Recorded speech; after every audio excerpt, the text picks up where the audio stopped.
challenges came in one time. Leaving a country is not, or living. This is one. It's like fish out of the group. And yeah, the challenge is that my career is almost dead. This is the challenge now. Online teaching solves this problem, of course, because you can just be wherever at online and start class.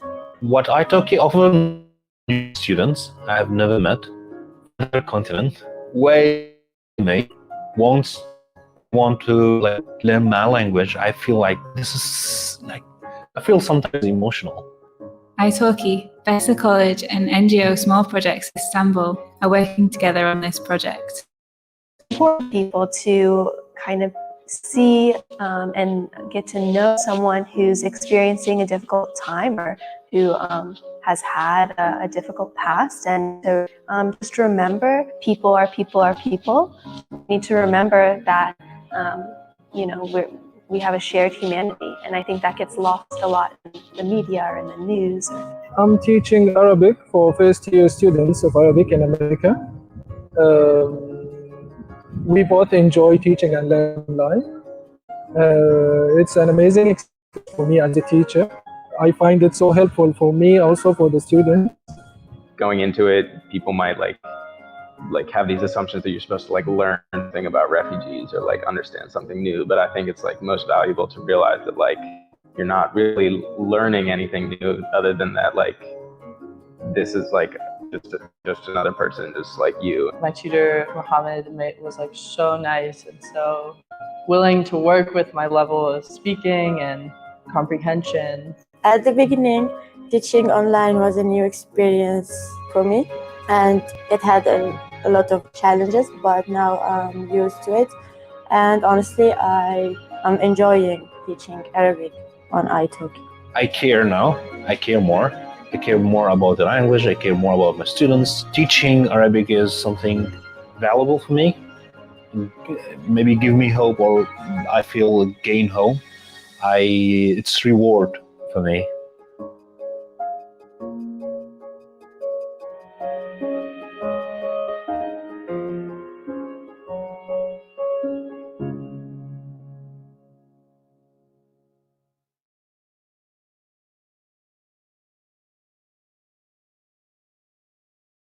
Hi, I'm a language learning app.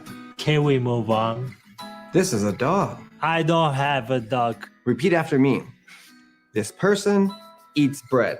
I want to practice English for my job interview. Incorrect. You haven't reached this lesson yet. Now repeat after me. This person eats bread. Fine. This person eats bread. That's better. Moving on. ¿Cansado de aplicaciones de idiomas inflexibles? Usa italki para aprender como tú quieras aprender y estudiar cualquier idioma con nativos.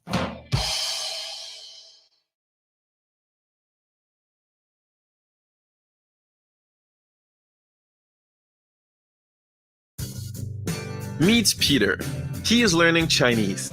He was studying on his own with textbooks, flashcards, and apps, but is still having problems with basic conversation. This is Maria.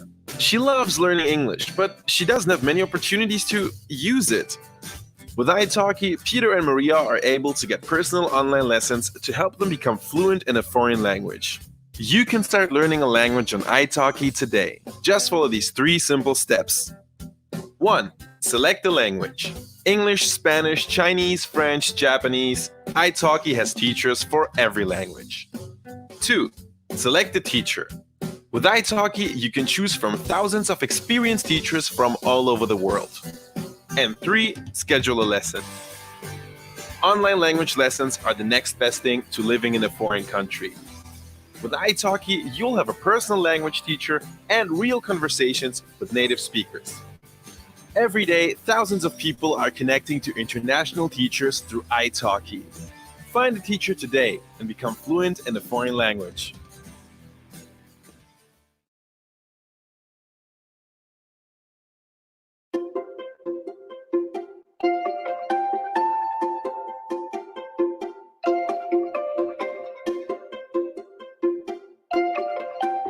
Hi, my name's Tom.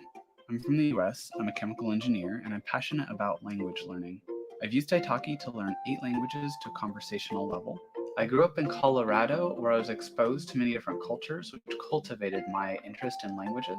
One of the first languages I became conversational in was Norwegian. I decided to book a trip to Norway. To prepare, I found a group class with around 7 people. Not only were they extremely expensive, it was around $40 to $50 per lesson, but progress was also frustratingly slow due to the size of the class. I heard about italki from a positive review from a famous polyglot. I was amazed to discover that I could learn any language I want, one-on-one, and for the fraction of the price as offline classes. I thought, how is this even possible?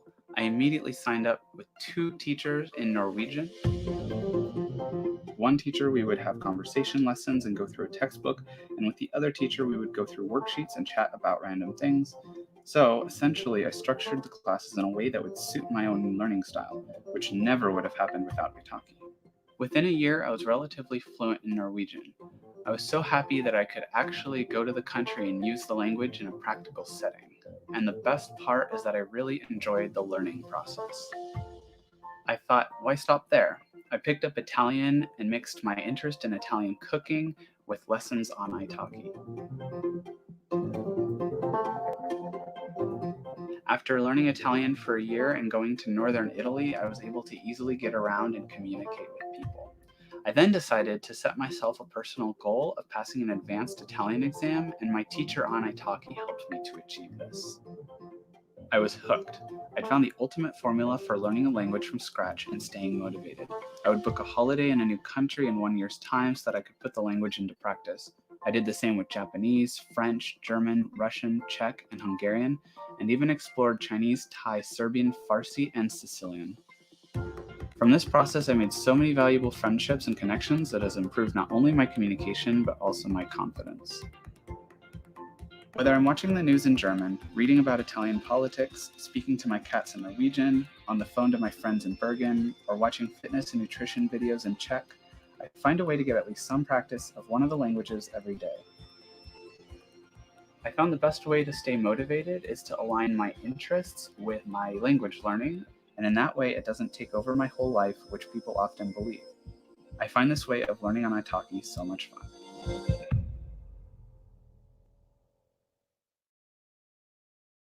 Lingvi es una aplicación móvil que ayuda a practicar idiomas de manera instantánea conectando a usuarios disponibles en todo el mundo.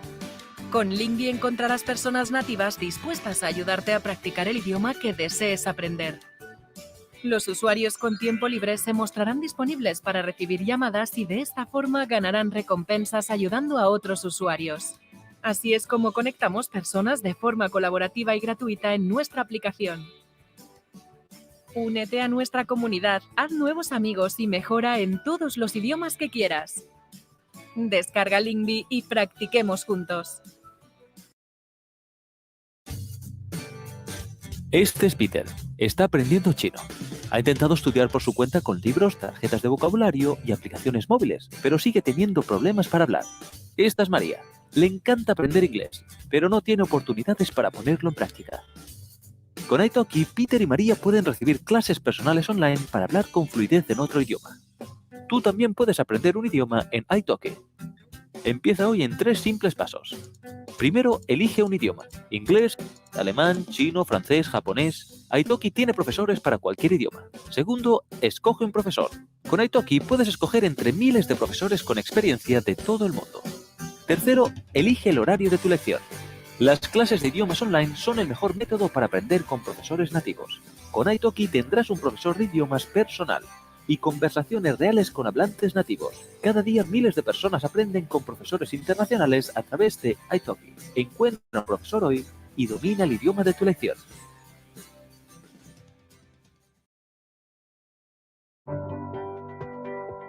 Hi everyone, it's Vicente and I teach Spanish on italki.com. And today we will be talking about 3 grammar rules to follow when you start learning Spanish. The first one is that, as you have already heard, Spanish verbs are always conjugated. That means that they have to match with the subject of the sentence. For example, there are different pronouns in Spanish. yo, tú, él, ella, usted, nosotros, nosotras, vosotros, vosotras, and ellos, ellas, y ustedes. All these pronouns have their own conjugations, and it's very common for beginners to mix them up. So remember this. When you start to conjugate the verbs, they have to match. The second rule is very important as well. The Spanish nouns and adjectives has to be in the same level. Let me explain you this. If you have a noun that is feminine and plural, for example, las mujeres, the adjective that you have to use right after the noun has to be feminine and plural as well. For example, las mujeres españolas. It is the same with the articles las, female and plural. We use this article because, as I say, it's female and plural. The third rule I already mentioned before, and be careful, English speakers, because the adjectives in Spanish go after the noun, not before like in English. This is very common for students that. Okay, hello. Are we live? We are live. Are we live? I can't quite see anything.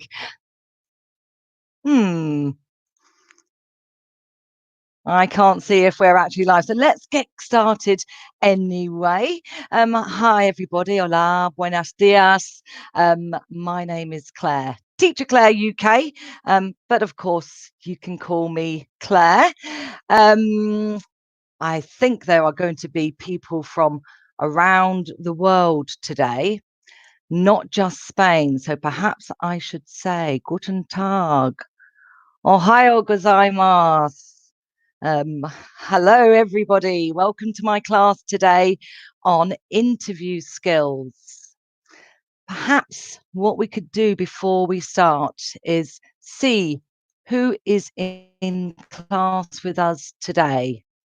If you could comment in the box below while we're waiting for everybody to arrive, that would be lovely. If you could say your name, well, your name comes up on your thing anyway, but tell me, where are you from? Where are you watching today's class from? We have Getulio Tamid. Where are you, Getulio? Was it Getulio? And we have Angel or Angel Rodriguez. Hello, where are you from, Angel? And where are you from, Getulio? Angel is from Barcelona. I have never been to Barcelona, but I would love to go to Barcelona. Am I saying that correctly? I've been to lots of other places in Spain. Beautiful place. And Angel, Getulio is from Brazil. Hi, Getulio from Brazil. Which part of Brazil are you from? Which part? Are you from the main city? São Paulo? Oh, and apparently I said it well. Angel Rodriguez, Barcelona. I'm trying with my Spanish accent, but I'll have to keep practicing. Maybe I need a lesson on pronunciation. So let's look at what we are looking at today. Let's look at my lesson. If the studio could perhaps pop my lesson up. Wonderful. Hello, Nyla. Nyla Martin Garcia. Nyla is one of my students. Thank you for tuning in, Nyla. It's really lovely to see you. Yes, I am a teacher on italki. I teach many things: business English, general English, IELTS. I do a special boot camp, which is where you have 5 lessons per week if you want to. You don't have to. You can have 1 lesson a week if you like. But if you are looking for rapid improvement, if you are looking to, if you're wanting to learn English quickly, you can sign up for my boot camp with me on italki. So today's lesson is about interview skills. Interview skills. Interview skills for all. Now, who has ever been to an interview? If we can answer these questions in the boxes below, that would be wonderful. So look at my questions. When was the last interview you attended? When was the last interview you attended? Please comment in the box below, or maybe it's on the side if you're watching on the site. Please try and answer the question in full sentences with a subject and with a verb and with an object. Full sentences. When was the last interview you attended? Alex, 2 months ago. And Alex apparently totally bombed out. What a wonderful expression. Studio, can we pop that comment on the screen? Let's pop Alex's comment on the screen. Yes, there you go. 2 months ago and totally bombed out. Great expression. Angel says his last interview was 4 years ago for his current job. Wonderful. And Monica, 4 years ago, I had my last interview. Now I am working on my resume. Perhaps we should do a lesson in the future on resume writing and how to write your CVs. That might be a good idea, mightn't it? Okay, so we've got some lovely full sentences coming through. Danielle Costabile, can you read me? Yes, I can see what you're saying, Danielle. Ricardo thinks that I'm only reading the YouTube chat. What I'm doing, Ricardo and Danielle, is going back and forward between the YouTube chat and the chat on italki Live. So I'm trying to catch all of your comments. Giuseppe, 1 year ago, went for an interview for HR business partner position. That's okay, Daniela. It's a bit tricky, I have to say. It's a bit difficult going back and forward between the two tabs. So, next question. What position were you interviewing for? Let's write some nice full sentences. Some of you have done that already, I know. You've already said what position you are interviewing for. If anybody else wants to answer these, that'd be lovely. So, I'm going to do a couple of different exercises with you today. Some of them we're just going to be answering questions in the chat box. And I'm also going to be doing some modeling and shadowing, where I say something and then you repeat it. So I hope you're all going to enjoy being as interactive as we can do on these platforms. As I said before, my name is Claire. I'm from London and a teacher on italki. But before I was a teacher, I used to be a recruitment consultant. Does anybody know what a recruitment consultant is? Perhaps if you can comment in the boxes below on italki or YouTube. What is a recruitment consultant? Anybody know? Okay. A recruitment consultant is somebody who helps you find work or a job. Alex says yes, a headhunter. Gold star to Alex. Yes, I was kind of a headhunter. A headhunter is usually somebody who is finding work for upper management. So people in the top management positions. I was a recruitment consultant for people in the catering industry, in restaurants, in cafes and bars. So people like chefs and waiting staff and bar staff would come to me, and then I would find them jobs in lovely places, well, some not so lovely, to be honest, in London and also in the rest of the UK. So, I mean, it is, Alex, it is the same job in a way. It's just tends to be called something different. for different types of people. So yes, a headhunter is nearly the same as a recruitment consultant. Elisa went for an interview as a quality assurance person for software. Okay, wonderful. Okay, so let's get to the next slide. We're going to look at some vocabulary first. I want you to comment in the box, what do these words mean? Can you write a sentence with these 3 words? Doesn't have to be a long sentence. You can write a short sentence. The first word, you might want to repeat after me. Tackle. Tackle. Impression. Impression. Research. Research. Are you repeating those words after me? Are you saying them at home? Wherever you are, perhaps you're in the kitchen, perhaps you're in your spare bedroom or in a bedroom.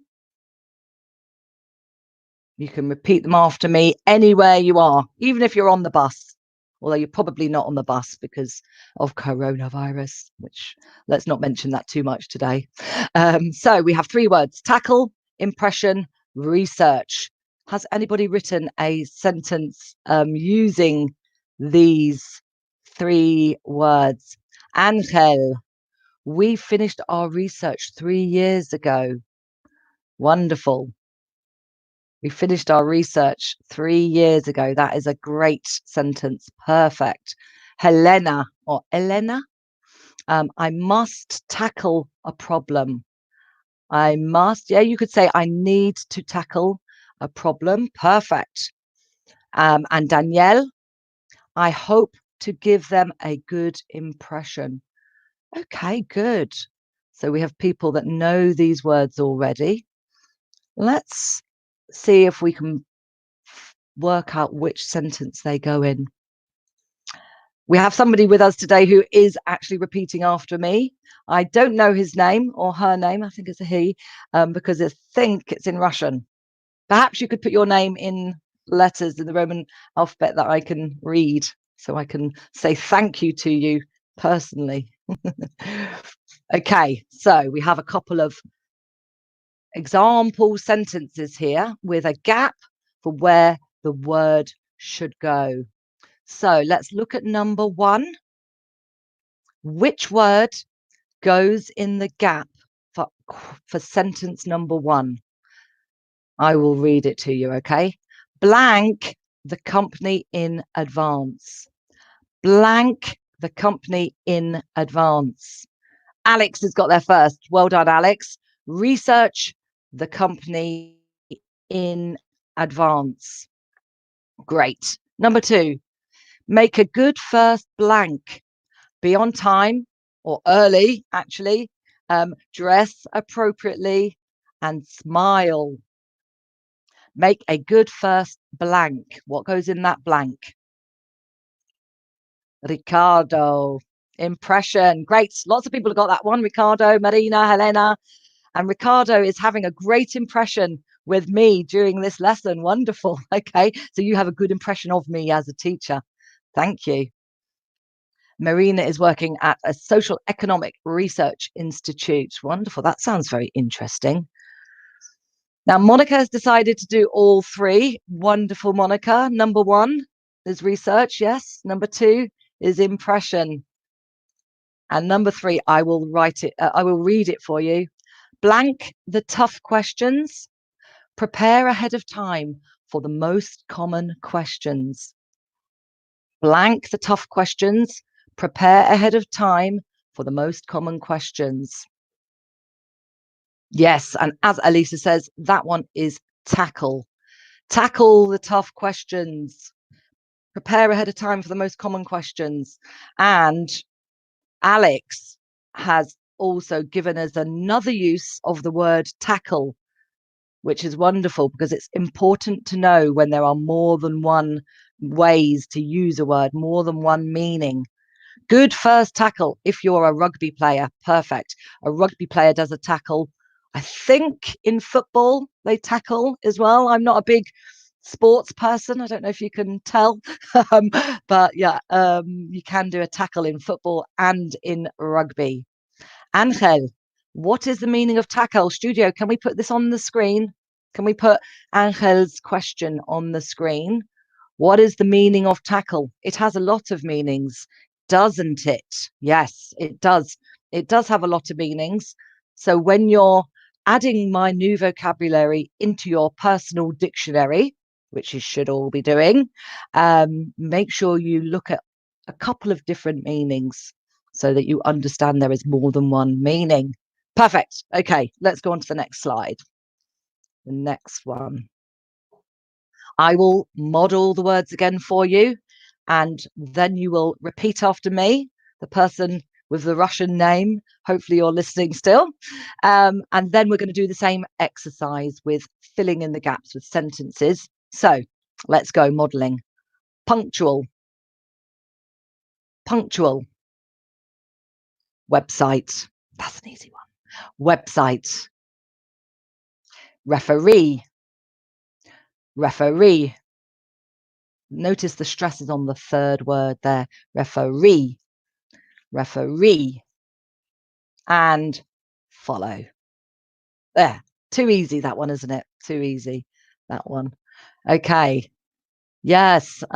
Marina has said that tackle also means to cope with. Yeah, that's quite a good way of putting it. Okay. So example sentences. 1, 2, 3, and 4. If you want to do all of them at the same time, like I think it was Monica did before, feel free to do so. Number 1, look at the company blank to prepare. Look at the company blank to prepare. Let me just read all of them actually, and then you can do what Monica did. Number 1, number 2, number 3, number 4. Make sure to blank up afterwards. Make sure to blank up afterwards. Organize 2 people to be your blank before the interview. Organize 2 people to be your blank before the interview. Number 4, don't be late. You need to show you are a blank person. You need to show you are a blank person. So Monica's got number 1 correct, and Angel, website, very good. Number 2, Rafaela, great. Lisa, also. Oh, there's lots of comments. I'm trying to catch up with all of these, trying to keep up with them all. But yes, I think you're all getting them. So let me just read them again quickly to you with the correct word in. Look at the company website to prepare. You can repeat after me if you want to. Make sure to follow up afterwards. Make sure to follow up afterwards. Organize 2 people to be your referee before the interview. Number 4, don't be late. You need to show you are a punctual person.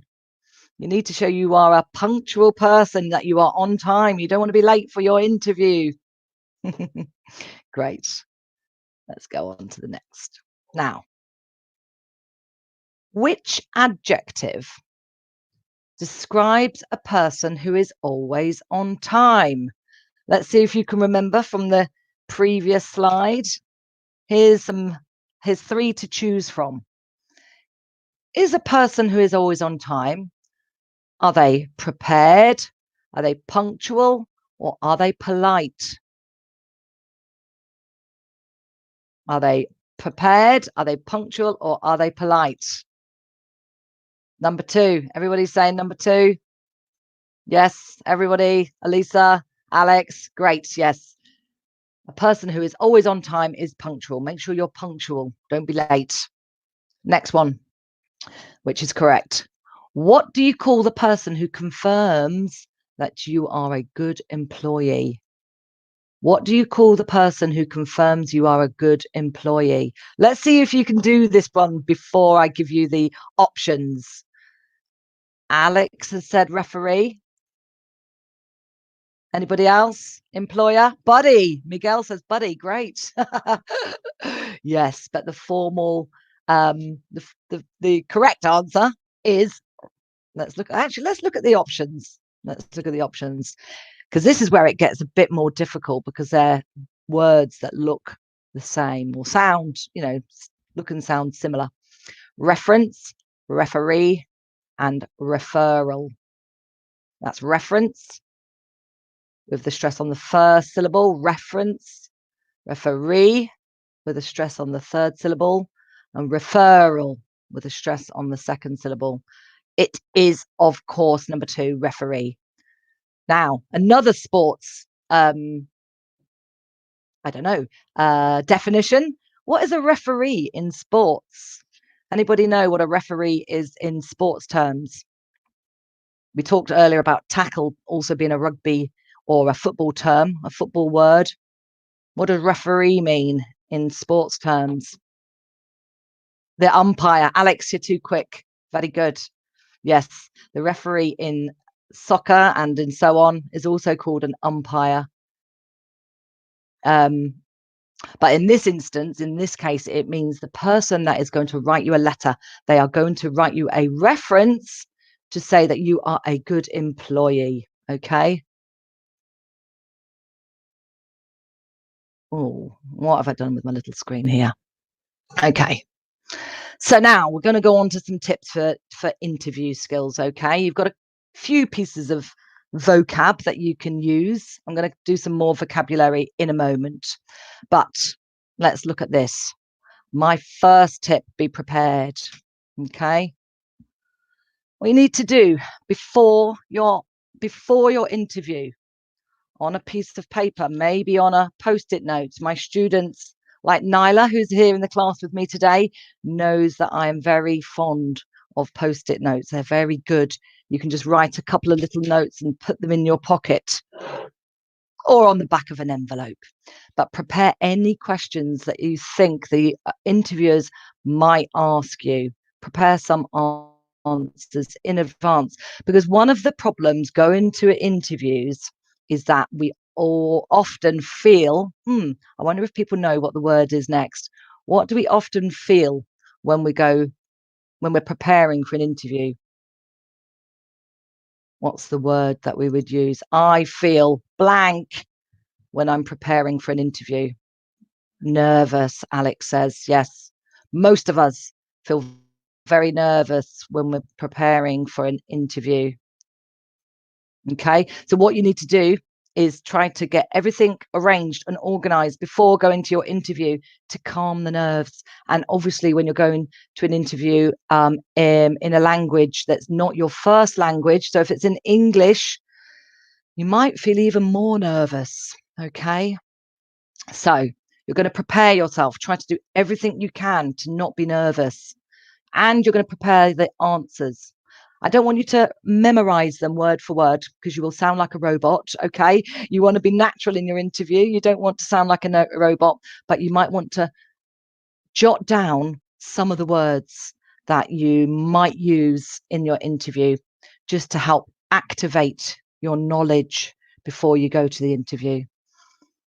And you also want to think about any potential problems.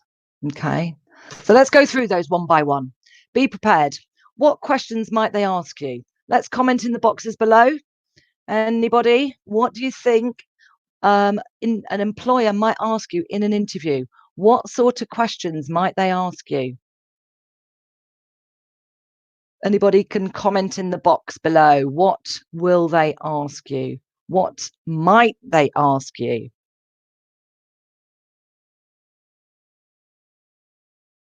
Anybody got any ideas? Or maybe from when you went to an interview, what type of question were you asked in your interview?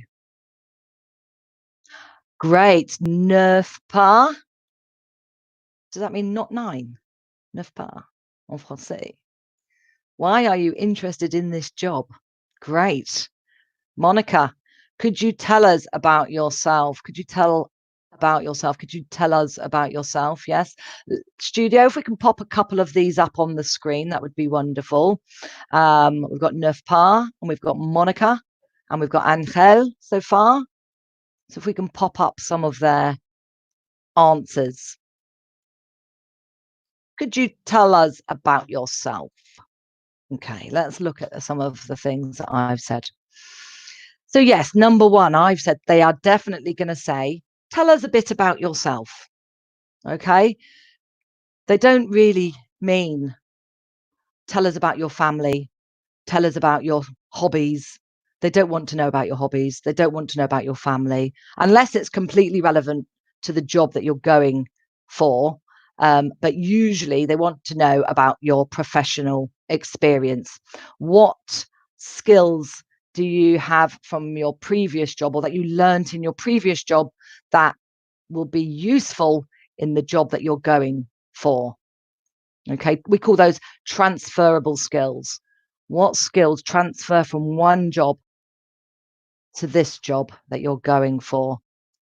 Yes, Nerfpal, what are your weaknesses? Exactly. So the next one, what are your strengths and what are your weaknesses? Now, this is always a bit difficult, isn't it? Because we don't necessarily know what our strengths are. A lot of people they undervalue themselves, and they might think that they don't have enough experience. So they might not realize that they've got the exact strengths and skills that you need for the job that you're going for. Maybe ask a friend, what are my strengths? What are my weaknesses? Now, one of the things I would advise not to say, do not say when it's the question, what are your weaknesses? Do not say, I am a perfectionist. A lot of people think this is a good answer, but I can tell you from a professional, from my professional experience and from my, experience as a recruitment consultant, do not say I am a perfectionist. Because if you say this, it kind of sounds like you might be difficult. You might not work well in a team if you say you are a perfectionist. Okay, so I'm going to come on to that again in a second. What are your weaknesses and why did you leave your job? I've just popped some adjectives here to describe yourself, okay? Adjectives to describe yourself when they ask, what are your skills and weaknesses? Monica, I was thinking to say that I'm a perfection. Yeah, no, don't say that. Don't say that. Good. Yeah, it was very common quite a few years ago, wasn't it, Angel? Yeah, people used to say that, but don't say it. So here's a couple of adjectives to describe yourself. Some of these are a little bit high level and a little bit difficult to pronounce. So we're going to do a bit more modeling on these, okay? Logical. I'm a logical person. I am creative. I am very creative. I like to be resourceful. I like to be resourceful. Meticulous. I prepare my documents meticulously. Punctual, we know punctual, on time, and so on. Innovative. That's a difficult one. Innovative. Innovative. I like to invent things. I like to be creative and to come up with new ideas. I'm very innovative. These are all good words for your personal dictionary, by the way, if you have a personal dictionary. If not, you should start one now. I'm reliable. I'm very reliable. I always turn up to work on time, in my correct uniform. Loyal. Depends on what type of company it is. You may or may not want to say you're loyal. Friendly, of course. Everybody likes a friendly person walking through their door for an interview. And I'm a team player. Can anybody think of any other adjectives? What other adjectives would you use to describe yourselves? Oh, Lisa, that's a good question. Studio, can we pop that up on the screen? Lisa said, why should we give you the job? Lisa said, why should we give you the job? Yes, that's a good one. Why do you want this job? Why should we give you this job? Yeah, great. Okay, Alex, I'm a good bloke. Probably a little bit informal. The word bloke is a lovely word, and in England we use this a lot. I don't know if they say it in America per se or so much. I'm a good bloke. Yeah, great expression, but probably not in an interview. It's a little bit too informal. It depends. Again, it depends on what job you're going for. And it also depends on how you feel in the interview. If you really gel with the interviewer and you're starting to feel a bit friendly with them, you could possibly say, I'm a good bloke. It's a little bit of a funny thing to say, it's a little bit humorous. Mila, maybe open and ready to learn new things. That is a great thing to say. Yes, I'm very open-minded and ready to learn new things. I'm empathetic. Wonderful, Monica. Monica's got that. Empathetic and patient with a T. I am patient with a T. You can have patience too. So you could say, I have lots of patience. Yes, that's good. Alex was just kidding. Good. Great. Got people joking with me on the comment thread. Wonderful. Lovely. Teresa, I'm a punctual person. Yeah, I definitely recommend you should try to promote your punctuality. Okay, so let's go back just quickly to this one here. The questions that they might ask you. Tell us a bit about yourself. Like I said, you don't want to go into detail about your family, but you might say, for example, I've been working, well, this is from my previous background. I've been working as a chef at a small Italian restaurant for 2 years, and my duties included assisting the head chef and preparing salads. I have always been interested in food and cooking, which is why I chose this career path. Also, I studied at whatever college you went to, where I gained my first cooking diploma. So that's if you're going for a job as a chef. Obviously, you can do something similar if you're going for any other job. Just prepare yourself a little bit of a kind of script, but don't memorize it. Don't sound like a robot. What are your strengths?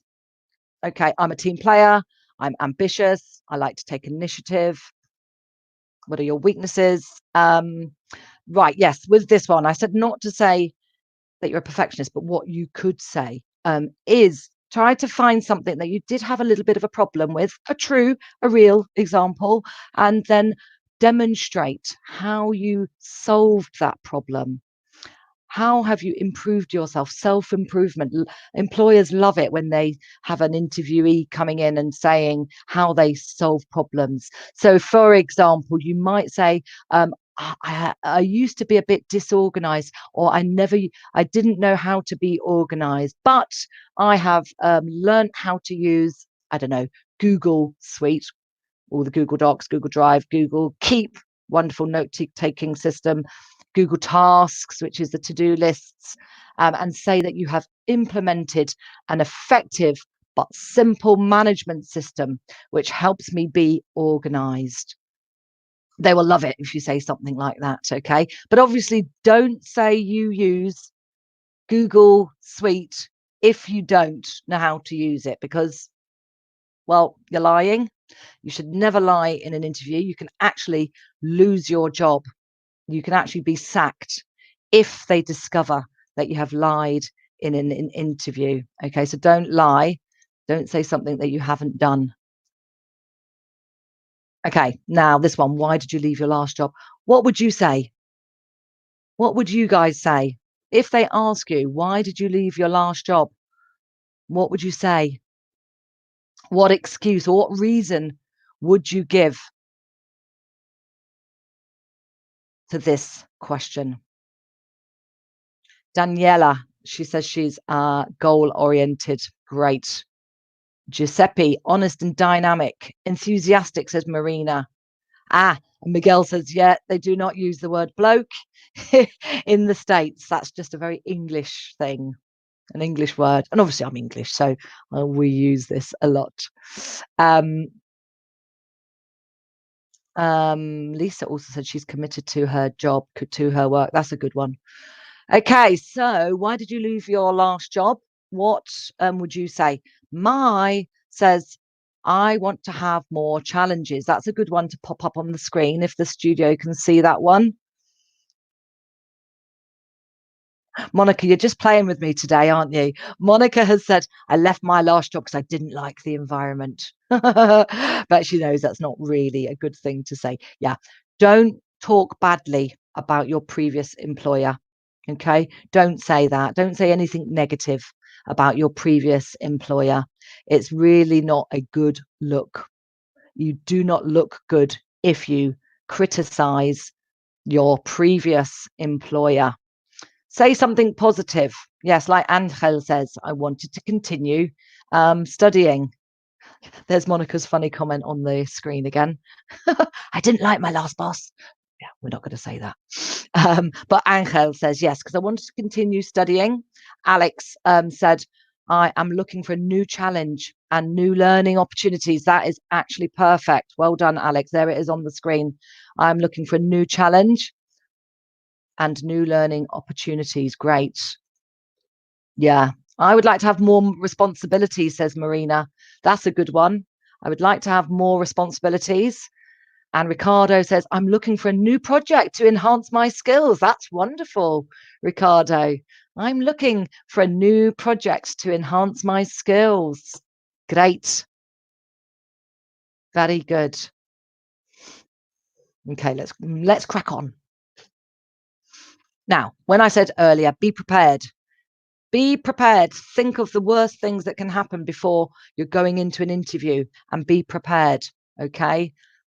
You might, I don't know, you might drop your mobile phone and you'll then won't be able to look on Google Maps for the address and you don't want to be late. So I would advise perhaps write the address on a piece of paper, on a post-it note, in a little notebook. I don't know. Keep it in your pocket. Be prepared for the worst that could happen. Before you go into the interview, look in a mirror. Have I got, coffee on my face? Have I got a piece of sandwich stuck in my tooth? Have I got lipstick on my teeth? Don't go into an interview with any of those things. Think of solutions to the problems that you might face. Be prepared for the worst. Okay. Next.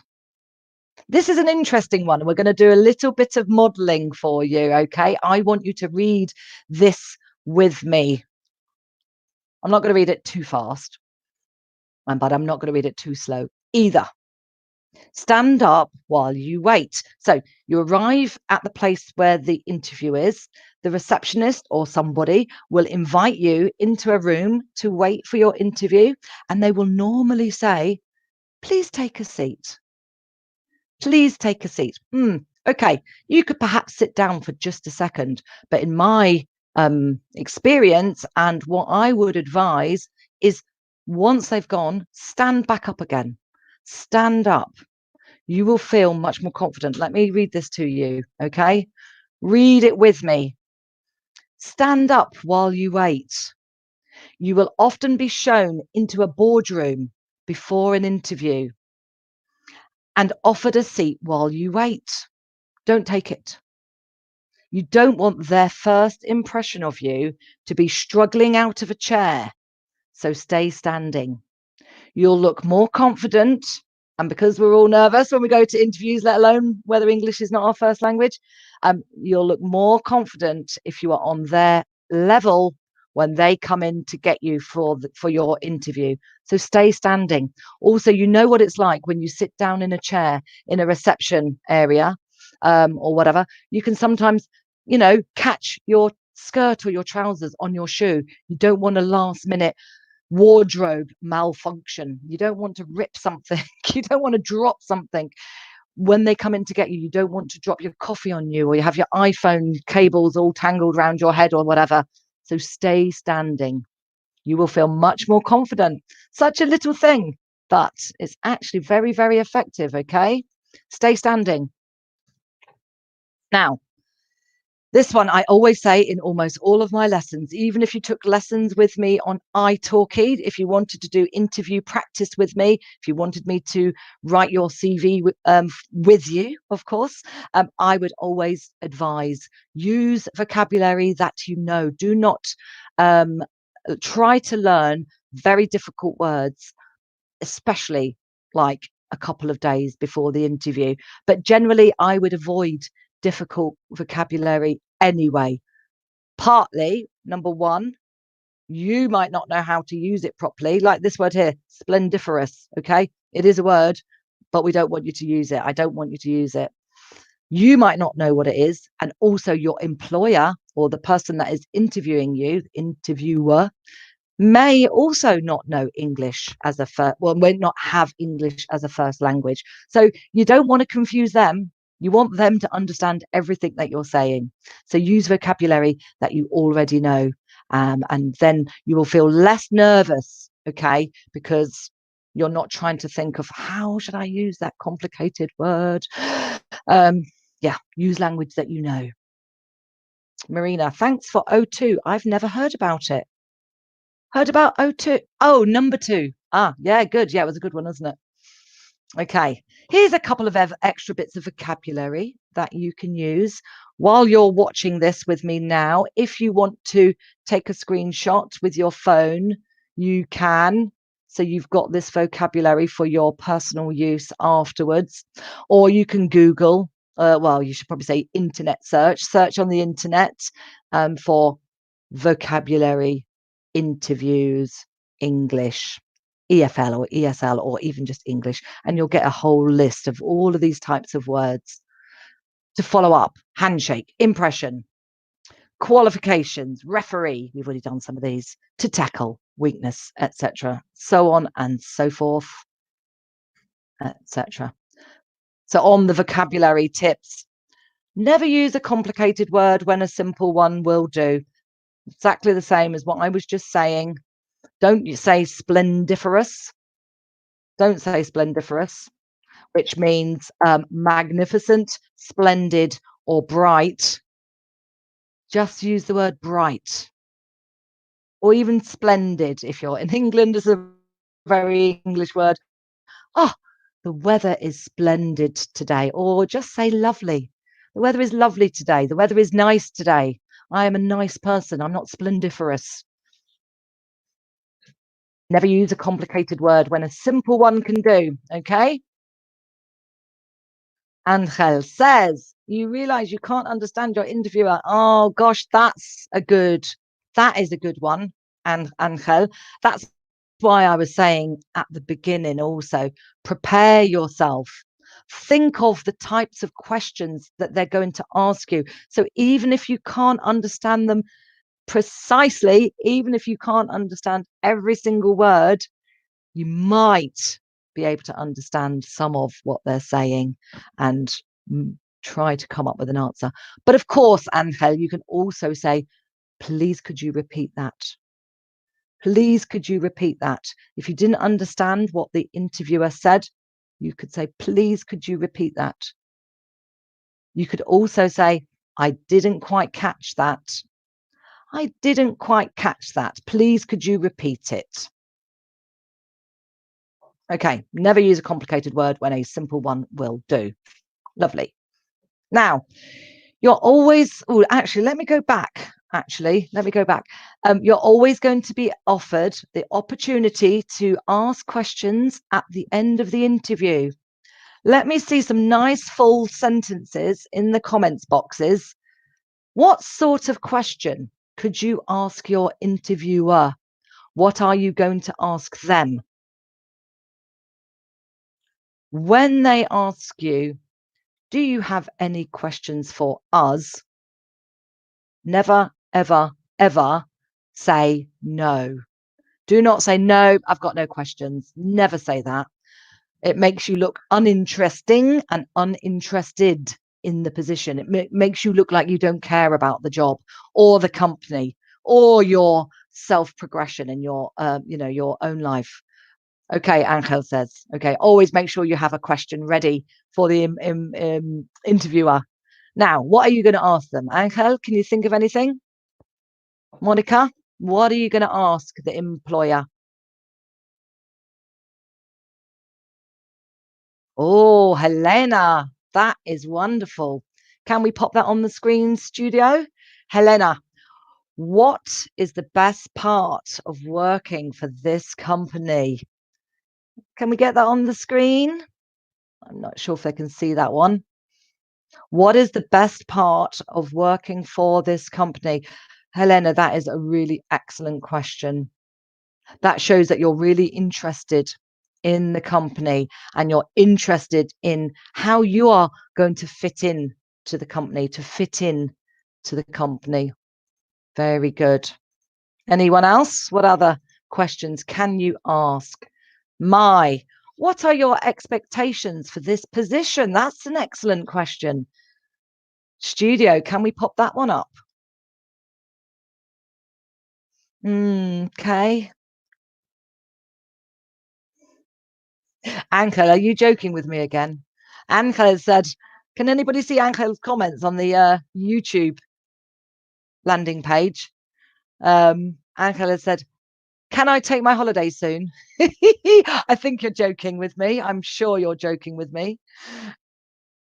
We just had somebody new join us. Aldo. Hola, saludos desde Bolivia. Ah, you're from Bolivia. Oh, I love Bolivia.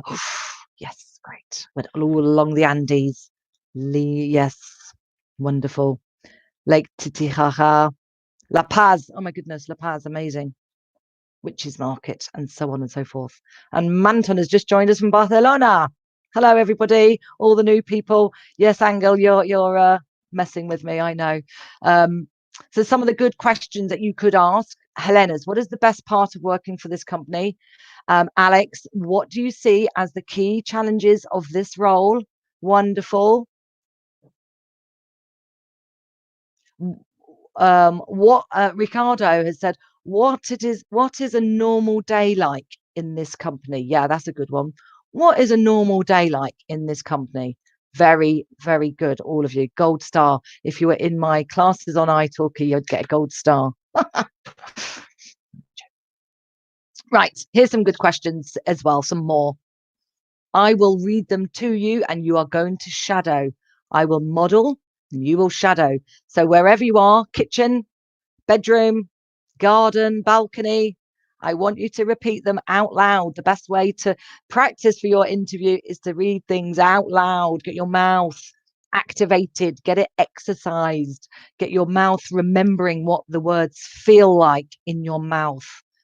In fact, I always advise this in my lessons anyway. Reading out loud is a very good exercise to exercise your face. And yeah, you know what I mean. Okay. Number one, what do you enjoy about your job? Repeat. What do you enjoy about your job? Number two, how could I impress you when I start? How could I impress you when I start? This one's a little bit of a tricky one to use, and only use that one if you really feel a good rapport. If you feel a good rapport with your interviewer, the person who's interviewing you, a good rapport. I've just realized I can actually comment on the YouTube as well. A good rapport. Okay, what's my next one? What are the next steps in the interview process? What are the next steps in the interview process? This is a really good one as well, because obviously it depends which job you're going for, but most jobs, there are at least another step. Maybe a trial day where you go to the company and you show them what you can do. If it's in restaurants, definitely you will have a trial period, maybe just one day, maybe 1 week. What are the next steps in the interview process? So that, I mean, this again is to help you prepare, right? So when you go to the next step, you know roughly what's going to happen and you can do some research. You can do all of those steps that I taught you before to prepare yourself for the next steps in the interview process. Okay, next one. What are the day-to-day responsibilities? Repeat. What are the day-to-day responsibilities? What are the day-to-day responsibilities? Next one. What are the main company values? What are the main company values? Is my Russian student still modeling along? I couldn't read their name because I don't read Russian. Monica said, what does good rapport mean? Oh, I knew I shouldn't have said it. Now I've got to describe it, define. To have good rapport with somebody means that you're kind of on the same wavelength. That's another idiom, I suppose. You understand each other. You really kind of gel together. You know that you would probably work really nicely with them. They have a nice personality or a similar kind of complementary personality, perhaps. Alex has said quite simply, it means that you have a good relationship with them. Thank you. Perhaps you should join my class and be a teacher in my class on definitions of things. Yes, to have a good rapport with somebody. If you've got good rapport, then you can be a little bit more informal. No problem, Monica. Great. Alex is messing around again. Where's the nearest KFC to the office? Oh, KFC, really?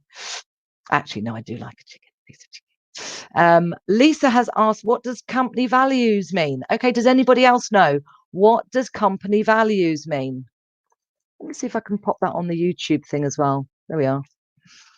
Lisa has asked, what does company values mean? Can anybody else answer this? What does company values mean?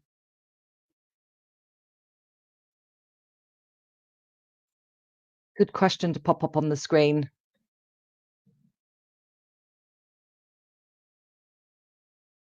What does company values mean? Anybody want to? Monica, do you want to define that for me? Alex has. Good. It was Alex that said it before, wasn't it? Sorry, getting confused. There's so many comments. Yes, the things that define the company, the things that best define the company. Great. The moral law, says Serena. The moral law of the company. Yeah, I like that. The moral law of the company. What does the company? What are the company values of a large multinational corporation? Do they have good company values? Do they have bad company values? Do they look after their employees? Do they pay them a good amount of money, a good salary or a good wage? Do they do anything to protect the environment? Do they do corporate responsibility? What are the company values? What does the company like? Good. The moral law of the company. Well done, Serena. Very good. Respect, tolerance, equality. Yes, absolutely, Marina. Oh, you're speaking my language, so to speak. You're speaking my language. Yes, that's an idiom, actually. It means we're saying the same thing. Doesn't necessarily mean that you're speaking English per se, even though you are. Here's our Russian student with the name that I can't read, unfortunately. Is it close to the mission of the company? Yeah, good. Company mission. Yeah. Mission statement. The company might have a mission statement on the website. Yeah, absolutely. What do they stand for? Angel, a good image. Yeah, and customers that are confident in them. Yeah, confident customers. Yeah, por ejemplo, for example. Yeah, very good, Angel. Okay. Lisa, thank you to everybody, she says. In case you can't see Lisa's comments, she's thanking everybody for helping her with the definition of company values. Good. Make sure you use that as soon as you can, Lisa, so that you remember it, okay? One of my study tips that I give students. Use your new vocabulary and your new phrases as soon as you can so that you remember them. What am I going to say next? Write them on a post-it note, pop them in a pocket. When you're speaking to somebody the next time, you can get the piece of paper out and say, right, what am I going to say next? Cross, cross, cross. And you can go through your new vocabulary list and practice it on people, I don't know, on Facebook or wherever.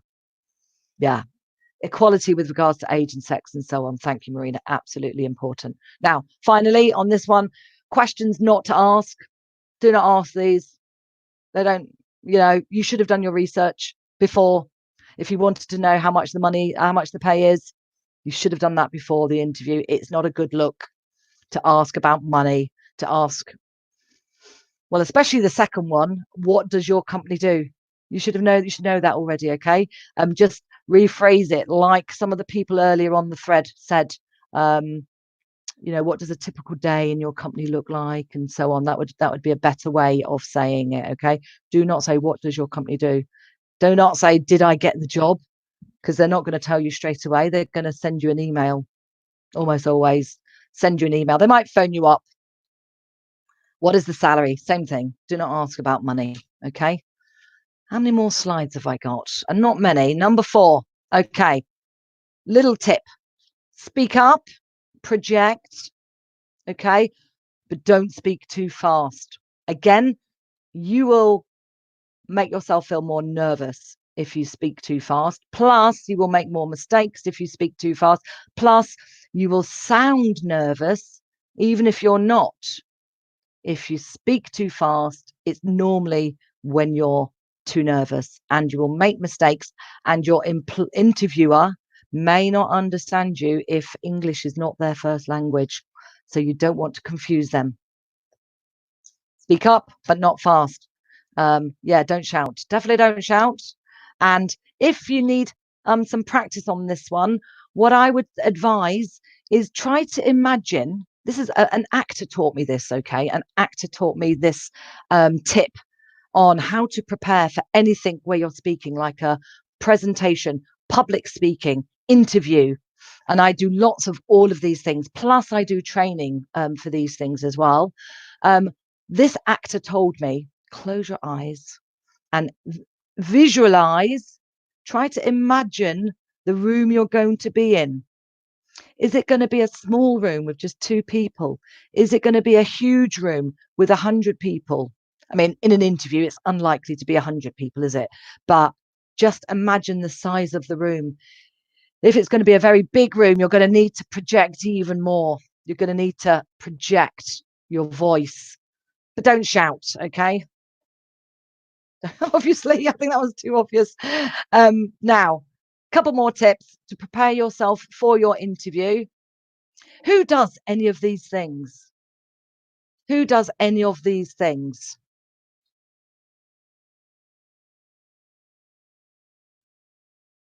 Okay, so somebody's asking how to ask about salary size in a polite way. No, don't ask about salary. You should know that already. You should know that. Why are you going for the job if you don't know how much the money is? Do you know what I mean? Really, before you apply for the job, you should find out about the company, the salary, the responsibilities, and so on before you even go for the job. I mean, often the interviewer will ask you, what is your expectation? What are your salary expectations? How much are you expecting us to pay you? Okay, so I wouldn't go into an interview and say, how much are you going to pay me? I just wouldn't. Okay. Angel, the meaning of plus is like moreover. Yeah, sure.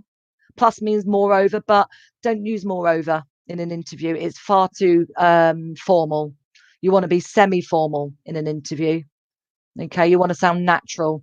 You want to sound like someone that they want to employ, that knows that is going to, be kind of part of the team. Monica, for example, if they offer less salary than you wanted to earn, how should be your reaction? Again, I mean, why are you going for a job that's much less than what you expect? Don't go for it. It's wasting their time. It's wasting your time. I mean, sometimes we have to. We've all been there. I've worked in restaurants for many years, and I've been underpaid a lot for many years. Okay. Unfortunate world we live in, isn't it? Let me see if I can get through all of these quickly. Got 3 minutes left. Here's some tips to practice before your interview. Listen to TED Talks, listen to podcasts, YouTube, speak out loud. I've said this before, always try to speak out loud. Also speak silently in your head, but make sure you're reading every day, okay? And finally, practice your interview skills. Ask a friend to do role play with you, or you can come to me if you want to practice your interview skills on italki or any other person that deals with interview techniques on italki. There's a few of us, but do practice. Okay, practice those sentences that you have learned or that you have written down in advance, prepared. Finally, 5 top tips. I'm just going to open these all up for you, okay, because I haven't got time to do them one by one. This is all of them from before. If you want to take a photo of this screen with your iPhone or your phone, basically, you can do. Take a screenshot. Be prepared. Stand up to wait. Sit down in the interview. Obviously, they're going to ask you to sit down. Use the vocabulary you know. Speak up, but not fast. Practice, practice, practice. My final slide. Make sure to thank the interviewer. Thank you for inviting me to interview. It's been really interesting. I've really enjoyed being here. I would love to work as part of your team. Okay. And then a couple of days later, or the next day, email them or email the recruitment consultant or the agency that sent you for the job and let them know that you're definitely interested. Don't be scared of doing this. Okay. It's really important that you follow up and thank them for interviewing you, and say that you're really interested. They love a bit of someone who's proactive. Okay, so I'm going to finish off soon. Monica says thank you so much. That's okay. I hope you've enjoyed today's lesson with me. I might be doing some more next week. Look out on the agenda to see, is the agenda the right word? To see what else is coming up next week. Thank you so much for all your wonderful interaction. And if you want lessons with me, pop to italki, and you can also join more lessons with other italki teachers all week and all next week. Okay, thanks everybody. Good luck with your interviews. Let me know if you have any problems. Contact me on italki. I'm Claire Bootcamp, I think Claire Bootcamp UK. You can find me on the page there. Lovely. Thank you, Serena. Thank you, student from Russia. Thank you, Monica, Alex, Helena, everybody. Thank you so much for today's interaction. It's been wonderful. I will see you next week.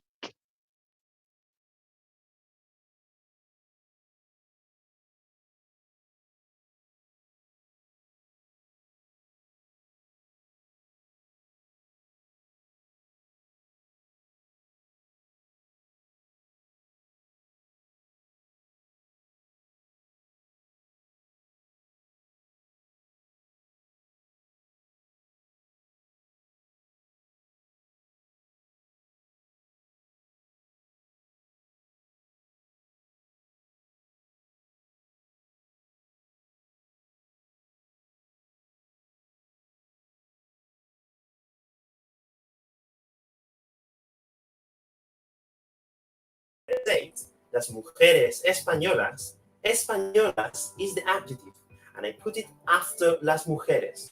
In English, it would be the Spanish woman, but not in Spanish. Okay, there are some occasions where the adjectives go before the nouns. That is true, but normally this use comes out at intermediate level or advanced level, so do not worry when you are a beginner. Thanks for watching this video, and don't forget to subscribe to the italki YouTube channel over here. Take a lesson with me on italki.com by clicking on my teacher profile link in the description. Hasta luego!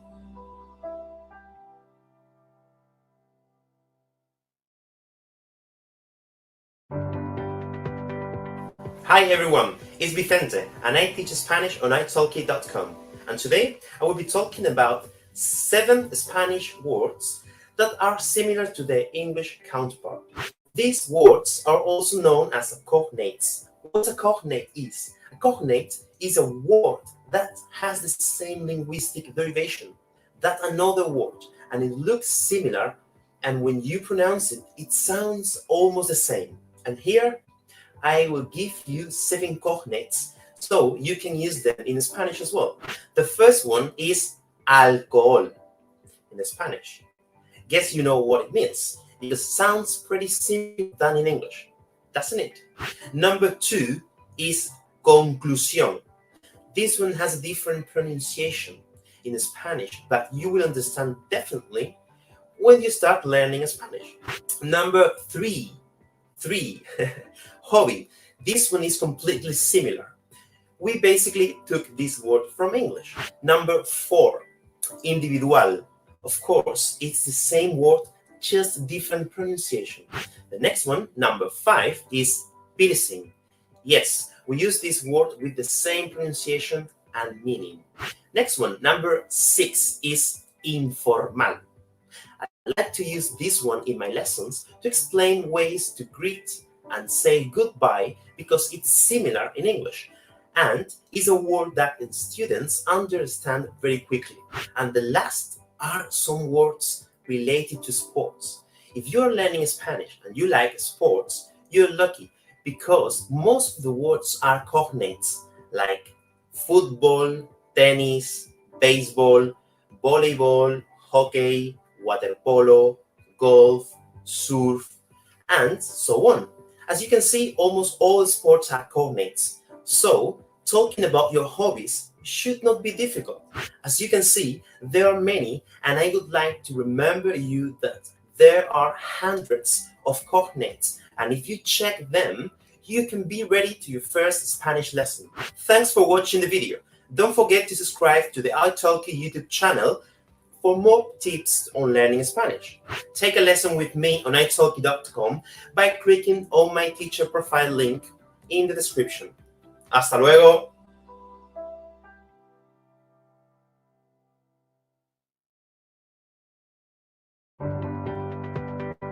Hi everyone, it's Caroline here and I teach English on italki. Today I am going to be talking about business idioms or idioms you might hear in your office or in your workplace. A student asked me a really good question the other day. He asked me whether, because I'm a native English speaker, do I know every single idiom? And the answer is no. Idioms are phrases or expressions that come from a particular place or a particular age group. So idioms are different in the UK to idioms in the United States. I have chosen 5 business idioms to talk to you about today, and you may hear them in an office in the UK or in the States. So hopefully they will be super useful for you. Idiom number 1 is the big picture. Imagine you go into a meeting and your boss says to you, you've lost sight of the big picture. What does that mean? That means that you are thinking too much about the small details of the project and you are so interested in those little details that you don't remember what it is you're trying to achieve. So always keep sight of the big picture. The second idiom is to go the extra mile. Now imagine you're in an interview and the interviewer says to you that they are looking for someone who always goes the extra mile. What does that mean? Does it mean they want you to run around the office every day?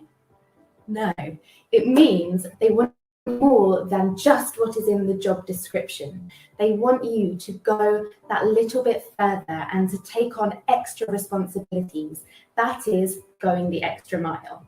The third idiom is a win-win situation. A win-win situation means everybody gains something. A really good example of this is these videos that I'm making for italki. italki gains some content for their website, some lessons for their learners, and I have a platform where students can see and book lessons with me. It's a win-win. italki wins and Caroline wins. The fourth idiom is word of mouth. So an example of this is, think about how you found out about italki.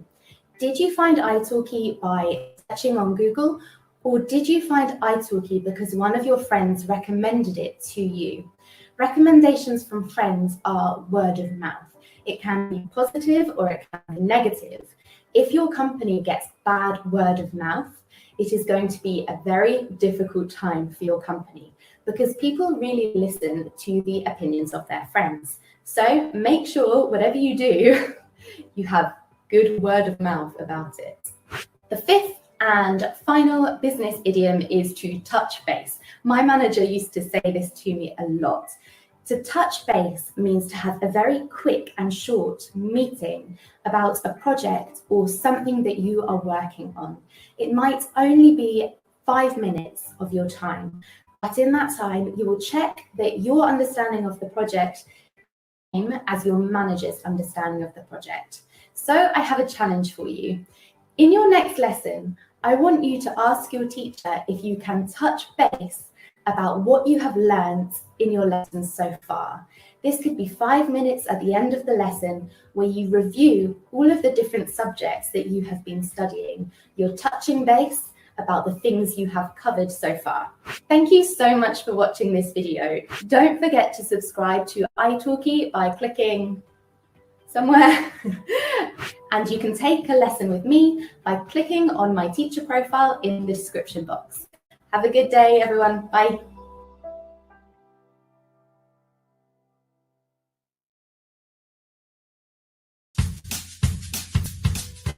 Stop being boring when speaking English video series. When speaking to native English speakers, it's useful to use a variety of vocabulary to make your conversation sound more interesting and flow. Why not spice up your language a little bit and impress others with your speaking abilities? In this next video, we will take a look at some American and British slang. Number 1, American. John Hancock. John Hancock. So that's a person. Name of a person, yes. And it's American slang. What do you think it means? I just got John Hancock. Does it mean like wasted? Certainly not. Give me an example. Okay, so can I please hear John Hancock at the bottom of this paper? Come on, you gotta get it now. Signature? Yes, you got it! That was easy. Okay, awesome. Number 1, British. Peak. What does peak mean? Like, taking a peek. Yeah, that's Sorry, that's not taking a peek. That's not slang. It's taking a peek. Well, that's just like taking a peek. That's not slang. Oh. Like in a slang context. Like the peak of a mountain? That's not slang. That's actually that is the peak of a mountain. Tell me. Okay, let me give you an example.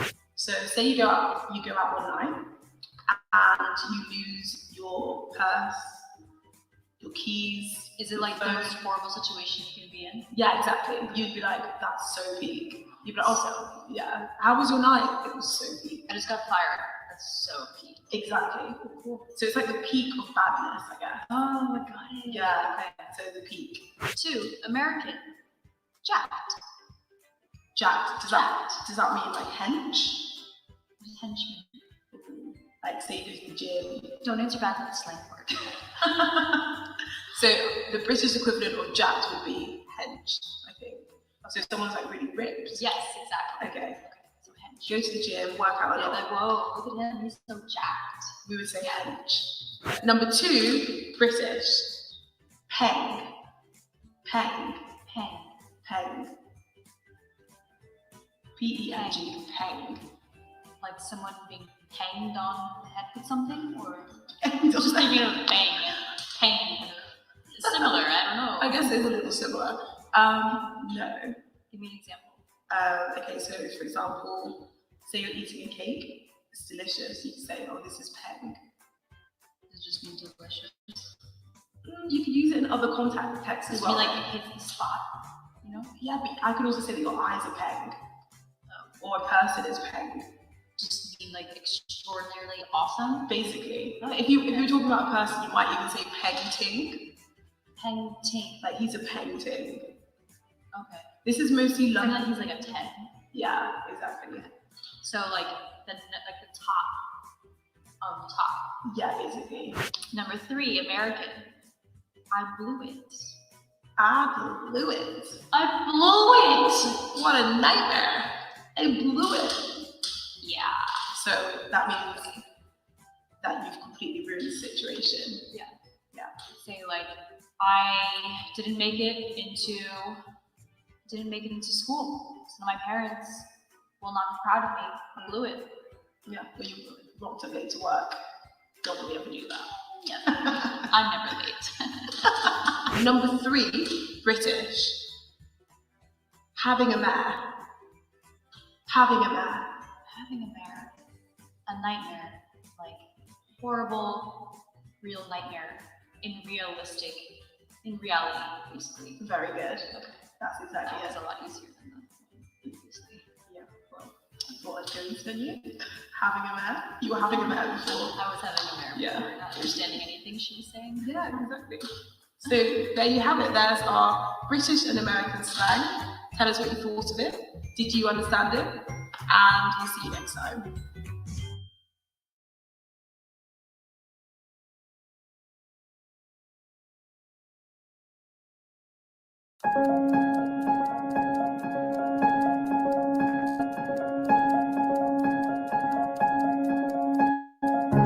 My name is Vũ Nguyễn. Tên tôi là Vũ Nguyễn.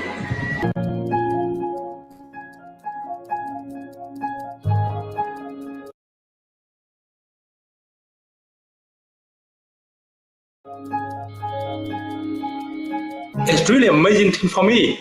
From italki, I can meet people around the world, and they can give me more energy to live and more inspiration to live the world also. Very magical, yeah.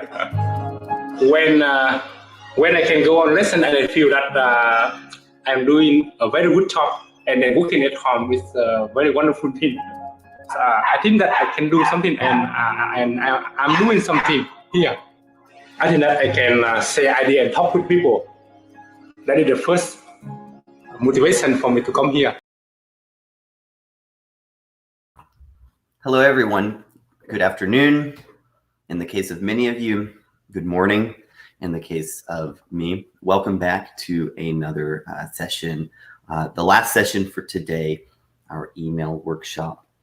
I see we just finished a lesson with teacher Claire on interview skills. I was able to watch just the last bit of Claire's lesson and hope that definitely it was a great lesson. It seemed that y'all were really enjoying that. I'm really happy to see that. Kiki, hello, good morning, good afternoon. Welcome back. I believe you were with us yesterday. So who else do we have joining us today in the italki page for our workshop? Say hello in the chat and let me know that you're connected, and we'll go ahead and begin. We're going to start our session today looking at some idioms. We're joined again by Jeffrey, who is helping us out. Jeffrey, if you don't mind making my screen visible, we'll go ahead and start by working with some idioms. Thanks, Jeffrey. Everyone say hey to Jeffrey. Jeffrey's been a huge help making sure that all the technical components are taken care of. And I see we've got Elena, Lucia, Beatriz, Sylvia, and Camille joining us today. So what do you all think? Shall we shall we look at some idioms in order to start out? I think that would be a nice way to start our lesson. So let's see. Oh, I've lost our first one. It was on my clipboard, but I copied our YouTube link instead. So we're going to start out with this idiom. So our first idiom for the day is to get off the ground, to get off the ground. So when we want to get something off the ground, it's a similar way of saying to start something, right? So to get something off the ground means to start by doing a job or a project, usually after a lot of discussion or planning. So let's read this example together. Months after looking into how to boost declining sales, we were finally able to get our aggressive sales campaign off the ground. Yeah. So to get something off the ground means to get it started. And I see several of you are saying hello. Hello to you all. Hello, Alex, Lisa as well. Welcome to our class. So we could say also that these live stream classes, we got off the ground at the beginning of this month. Hello, Angel. Welcome. Okay, so on a shoestring is another idiom. So for those of you who are just joining us, we're taking a look at some idioms that we could use in business and also in emails. We're going to be doing an email workshop today. This is just a warm up for for our class. So I see we have, hi, I'm from Belgium. Where are you from? Hi, I'm from Belgium. Welcome to class. I suppose you're from Belgium. On a shoestring. So that's our second idiom for today. On a shoestring means with very limited resources. So when you do something on a shoestring, you're working on a tight budget or with very little money. For example, it's going to be a challenge doing such a big project on a shoestring. We'll try our best. Okay, let's learn a third idiom here. Let's see, we have to touch base. So this is one that's going to be really great with emailing. Seems I'm having problems with my mouse, excuse me. To touch base. So let's move that one up here. So to touch base with someone simply means to contact that person. Yeah, to touch base. To touch base with someone simply means to contact that person. For example, I have a meeting right now, but I'll touch base with you later. Yeah, I have a meeting right now, but I'll touch base with you later. That's definitely one that I really appreciate if you guys can use in today's email workshop, to touch base. And let's learn a last idiom here. Well, we'll learn two more. So these are kind of opposites of each other. By the book and to cut corners. So by the book, to do something by the book means to do something strictly according to the rules, policies, or laws. So when you follow the rules exactly, you do it by the book. For example, I don't think John will listen to your suggestion. He insists on doing everything by the book. So John is someone who believes that things should be done by the rules. Yeah. To cut corners is the opposite of doing something by the book. If you cut corners, you're taking shortcuts. You're using the easiest, quickest, and cheapest way to do something. So that's to cut corners and by the book. These are some idioms that I think we could use today in our email workshop. Let's just very quickly review the idioms we spoke with. So to touch base with someone means to contact them. On a shoestring is to work with a limited budget. To get off the ground is to start something after a lot of planning or discussion. And that's it. Those are our idioms for today. So welcome to anyone who's joining us just now. Today we're going to be doing an email writing workshop. We're going to do one more warm-up activity. We're going to do a phrasal verb challenge. So for many of you, this is not our first time together. I see a lot of familiar names. Welcome back to several of you. In our previous workshops, we've warmed up by doing a phrasal verb challenge. I want you to now write phrasal verbs that you know that include the particle out. So for example, if you do exercise, you work out. Yesterday in our phrasal verbs workshop, we learned to ask out. Yeah. What other phrasal verbs do you know that include the particle out? Write your answers in the chat box now, and let's see if we can make a list. While you're writing your answers, I see we have Maite joining us again, Nina, and also Aga. Welcome to you all. Angel in YouTube is writing to find out exactly. Angel's also writing to black out. It's to completely forget something. Yeah. I said, for example, to work out, and we learned yesterday, ask out.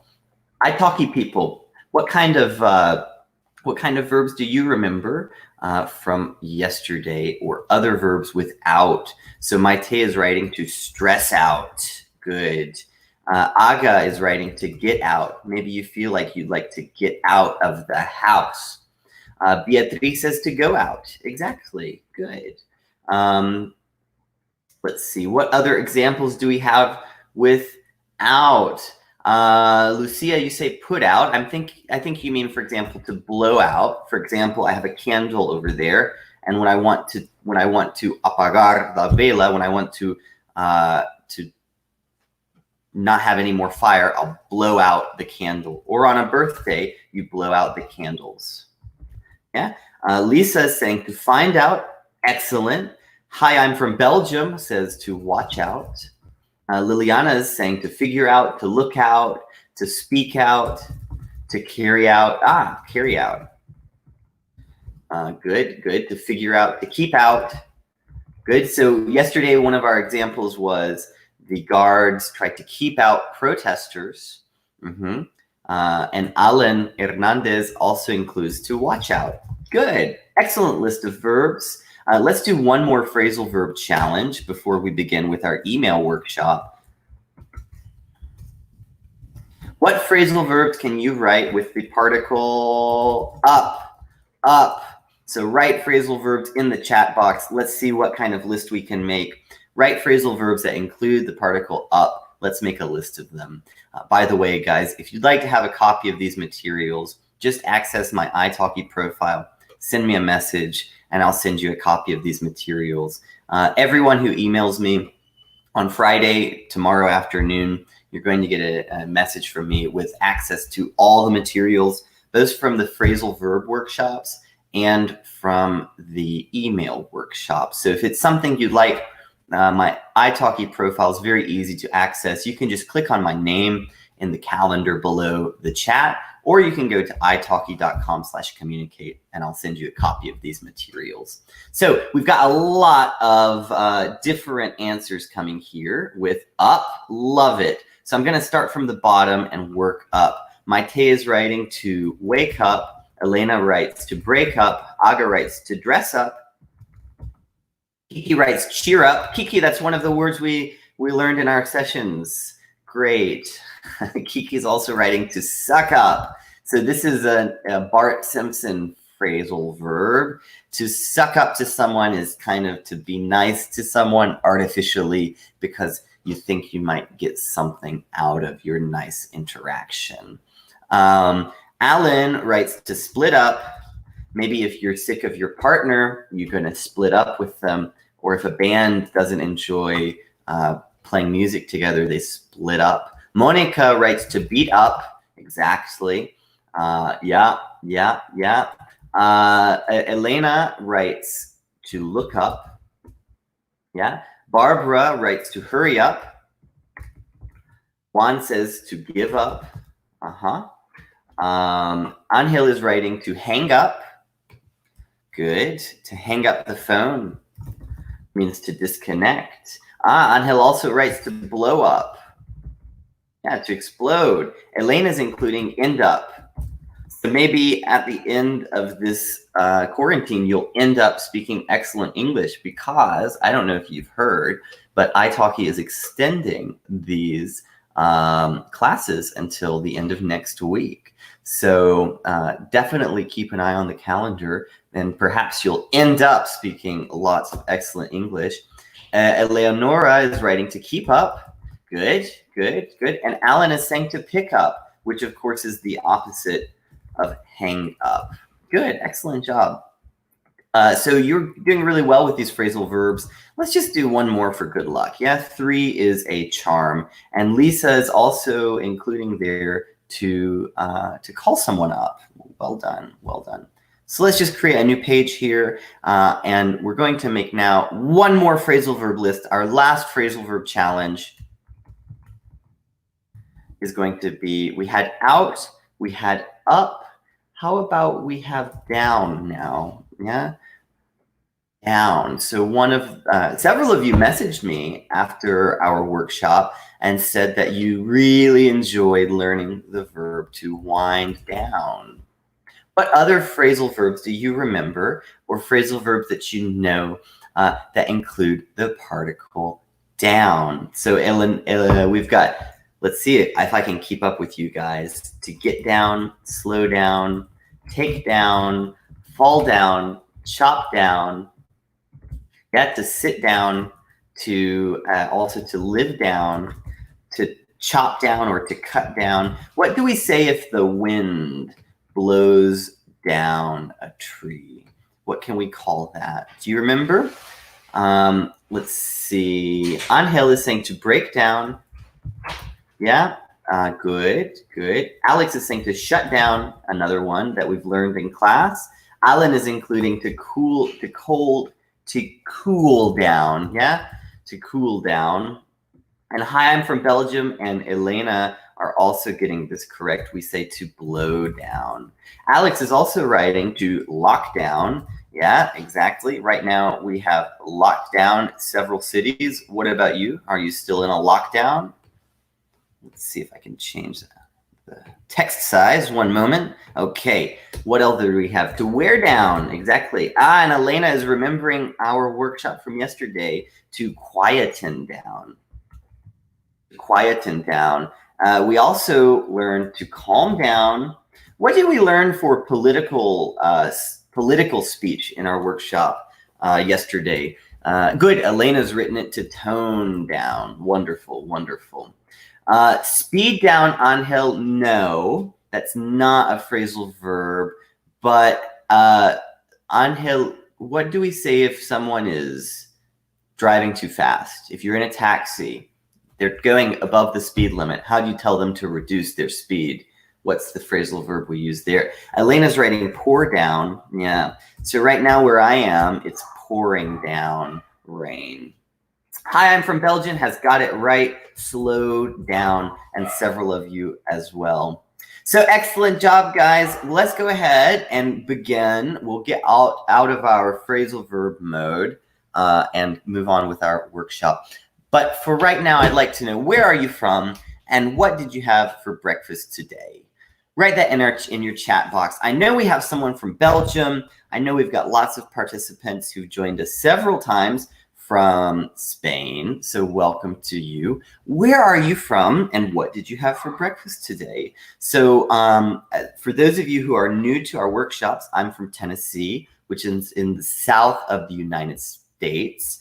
And for breakfast today, I just had oatmeal, kind of a boring breakfast, but I had classes very quickly. I had to eat very quickly. So, so that was my breakfast. What did you have for breakfast? So Lisa says she's from Argentina, but living in Barcelona. Did you have some pan amb tomàquet for breakfast? Aga from Poland. Oof, eggs Benedict and asparagus. Aga, that sounds like a delicious breakfast. Angel writes that he had a banana and coffee. And Alex, who's in Australia, what did you have for breakfast? And I see we have Takeoff joining us, a phrasal verb participant, straight from page 197 of the dictionary. Welcome to class. Elena, who's from Ukraine, had pancakes for breakfast today. And it seems that someone who's from Barcelona had a strawberry smoothie for breakfast and porridge with fruits. A chai latte tea with an omelet and avocado. Wonderful. Good. And it looks like we have some interesting breakfasts in our YouTube channel. Yogurt with cereal for breakfast. Okay, well, welcome everyone. Now, I want to know how confident you are writing emails, yeah? We're going to be focusing on writing emails today. When you write emails, how confident do you feel? So very unconfident would be a 1, and very confident would be a 10. How do you rank your confidence when writing emails? So let's see what you think about writing emails and how confident you sound. Are you very confident when you write emails? It looks like someone from Belgium is quite confident, ranking a 7. Camille writing 4. We also have Maite writing that a 6 and Lucia writing a 6. Then if we look over on YouTube, Alex is right up there at a 10. Alex, you should be here teaching the class with me. Angel and Kiki write 5, agreeing with Elena, and Alan is writing 6. Okay, wonderful. Okay, so great. And we have someone writing also a 9. Okay, wonderful, wonderful. And also, how frequently do you write emails for work? Is it rarely? Yeah. Let me write this question. How frequently do you write emails for your job? Is it very infrequently? Is it every day, multiple times per day?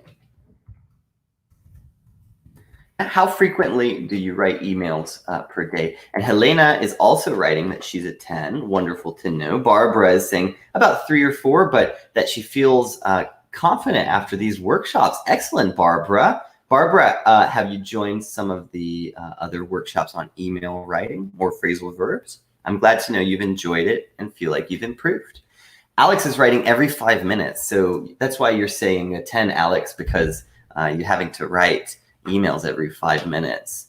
And then Evo is saying almost every day, Nina on a daily basis. So guys, I'm glad to know this workshop is going to be very helpful for you. What we're going to do is we're going to write an email together, okay? So I will give you a scenario and some information about the scenario. And we'll take some votes on how we should best write the email.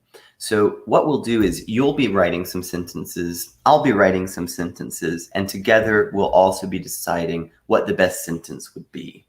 So I see Elena is also writing that she uses messengers for work. That's also a very frequent form of communication. I think that some of the written communication we encounter today is also going to be really useful for you. So let's get started with our emails. What do you guys think? All right, so we'll go ahead and begin with our email situation. I think we're on email situation 3. So let's say that you have a meeting today scheduled, you have a meeting scheduled next Wednesday with a colleague, but an important meeting that you must attend has just been confirmed. Write your client and ask if you can change the meeting. So what we must do here, what we must do here is write our colleague and request that we change the time of the meeting. So our colleague's name is Rebecca.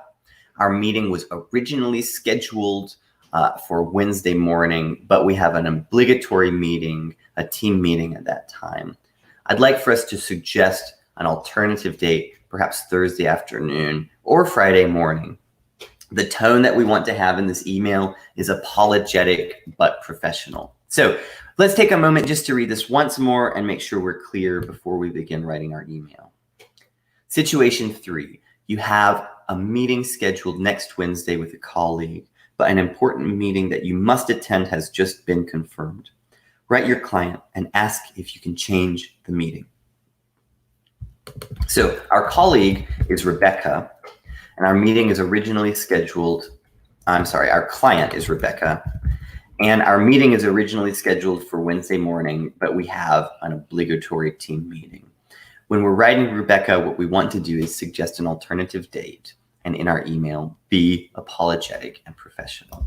So Rebecca is someone we have frequent contact with. How should we begin our email? So help me with this, guys. How should we begin our email? Should we say, dear sir or madam? Should we say, dear Miss Rebecca, dear madam? How should we begin our email? So we have a couple of different options. Dear Rebecca, we could just write Rebecca. We could write to whom it may concern, dear sir or madam.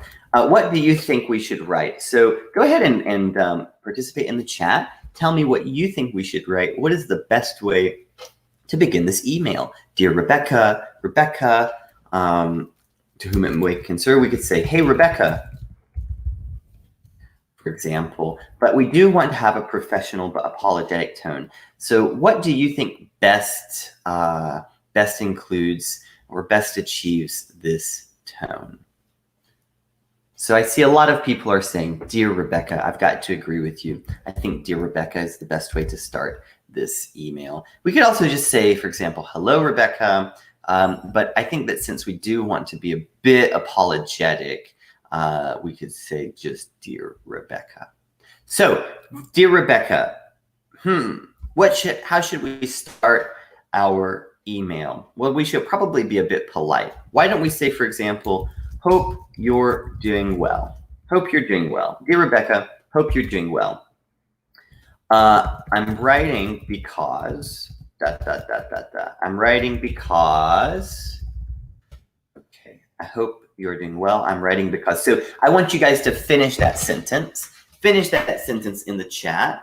I'm writing because is going to be the start of the sentence. What I want you to do is finish the sentence. So write in the chat what you think. We'll make a list of your ideas here in our email composition box, and then we'll vote on what the best composed sentence is. So in the chat, take a moment to finish the sentence. Remember that we want to accomplish these goals, and we want to keep our tone apologetic but professional. So we have someone saying, I'm writing because I will not be able to come to the meeting. Yeah, I'm writing because, oops, let's conclude this idea, because I will not be able to come to the meeting. We also have another participant, Kiki, writing, I'm writing because I would like to change the meeting time. Let's say, Kiki, I'm going to change this a little bit. I would like to know if we could change the time of our meeting, perhaps, yeah. I would like to know if we could change the time of our meeting, yeah. Any other ideas on how we could finish this sentence? I'm writing because, other ideas for how we could finish this sentence. What do you think? Then I'm writing because I will not be able to come to our meeting. I would like to know if we could change the time of our meeting.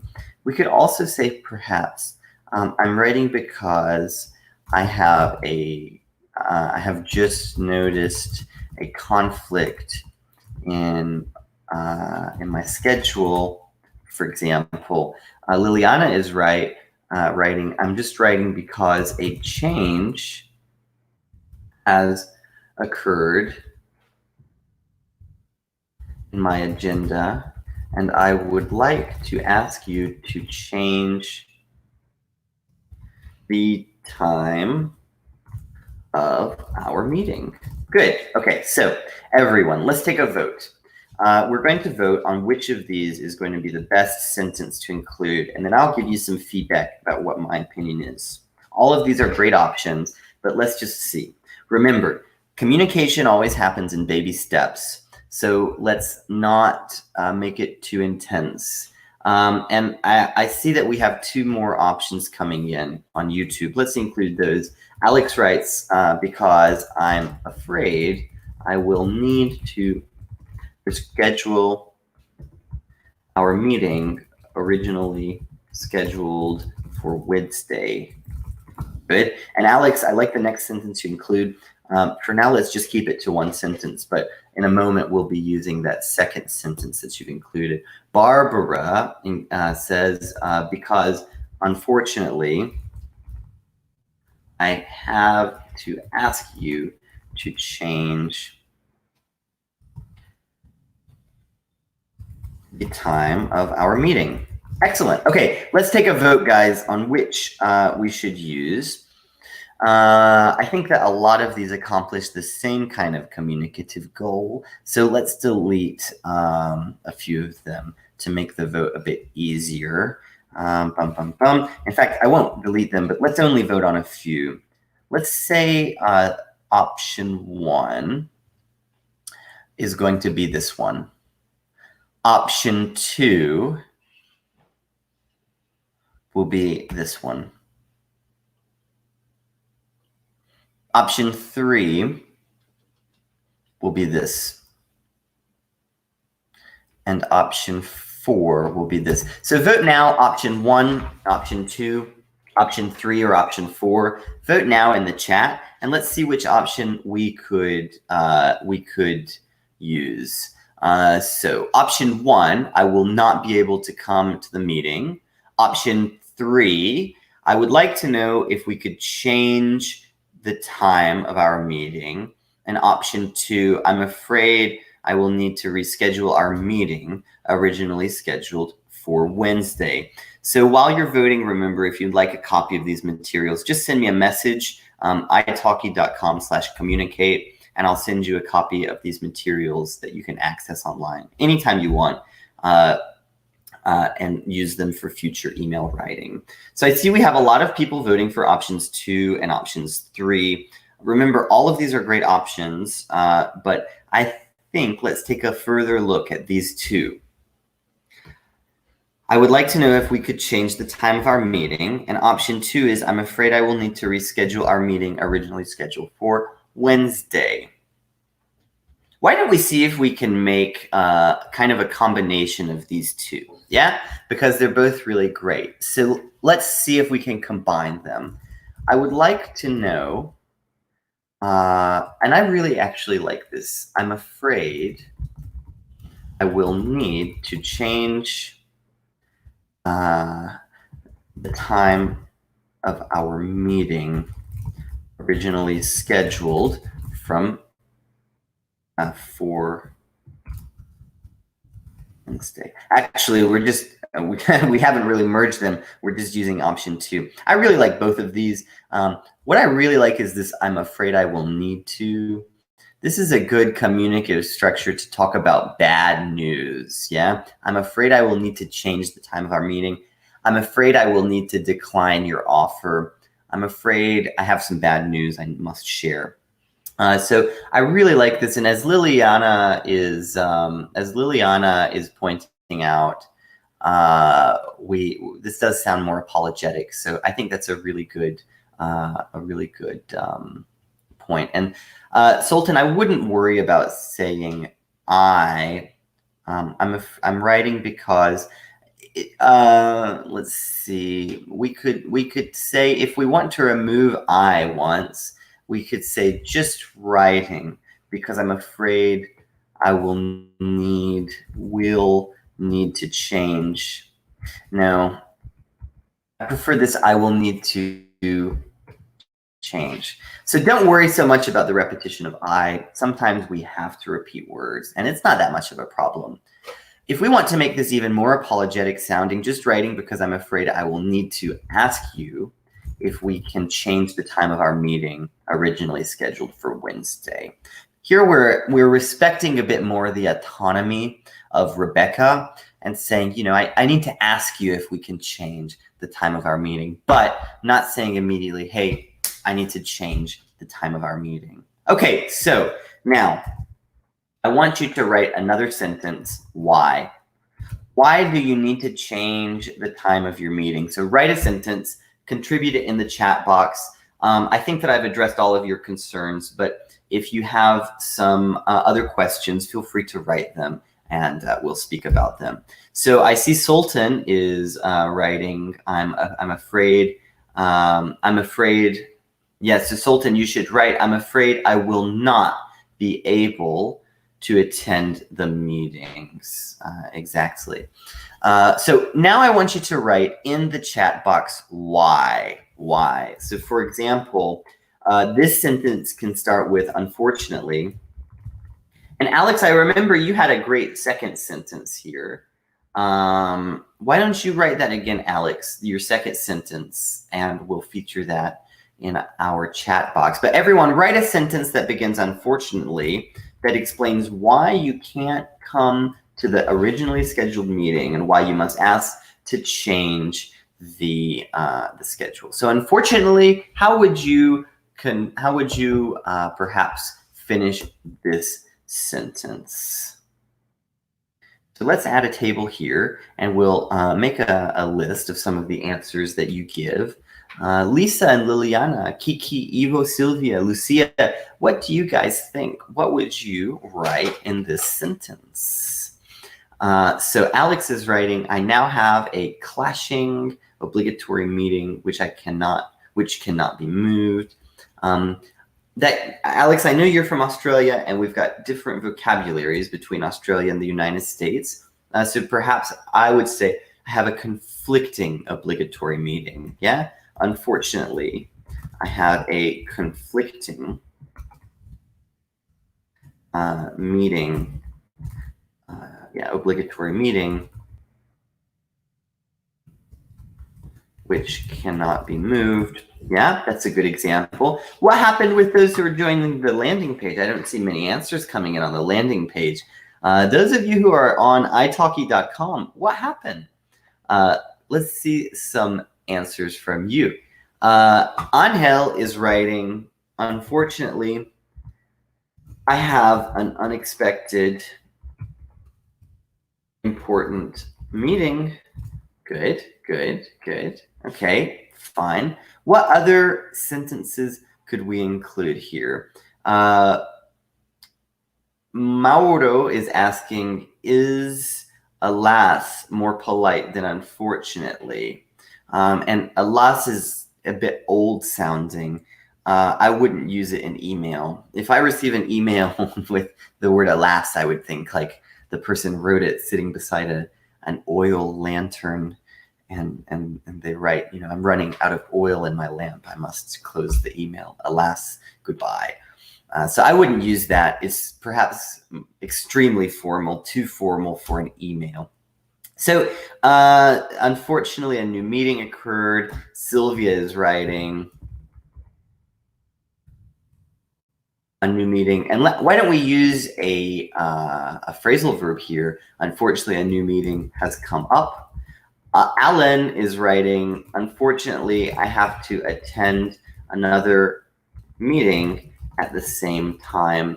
And Sultan's writing, I cannot attend the meeting due to coronavirus, but perhaps no, because that's not the reason why we can't attend the meeting. So we have here our email notes. The reason we can't attend the meeting is, as you other participants have said, we have another meeting scheduled. So let's take a vote. Let's take a vote. Option A, option B, yeah, option C, and option D. Vote now. What do you think would be the best option? So I see Eleonora is writing another.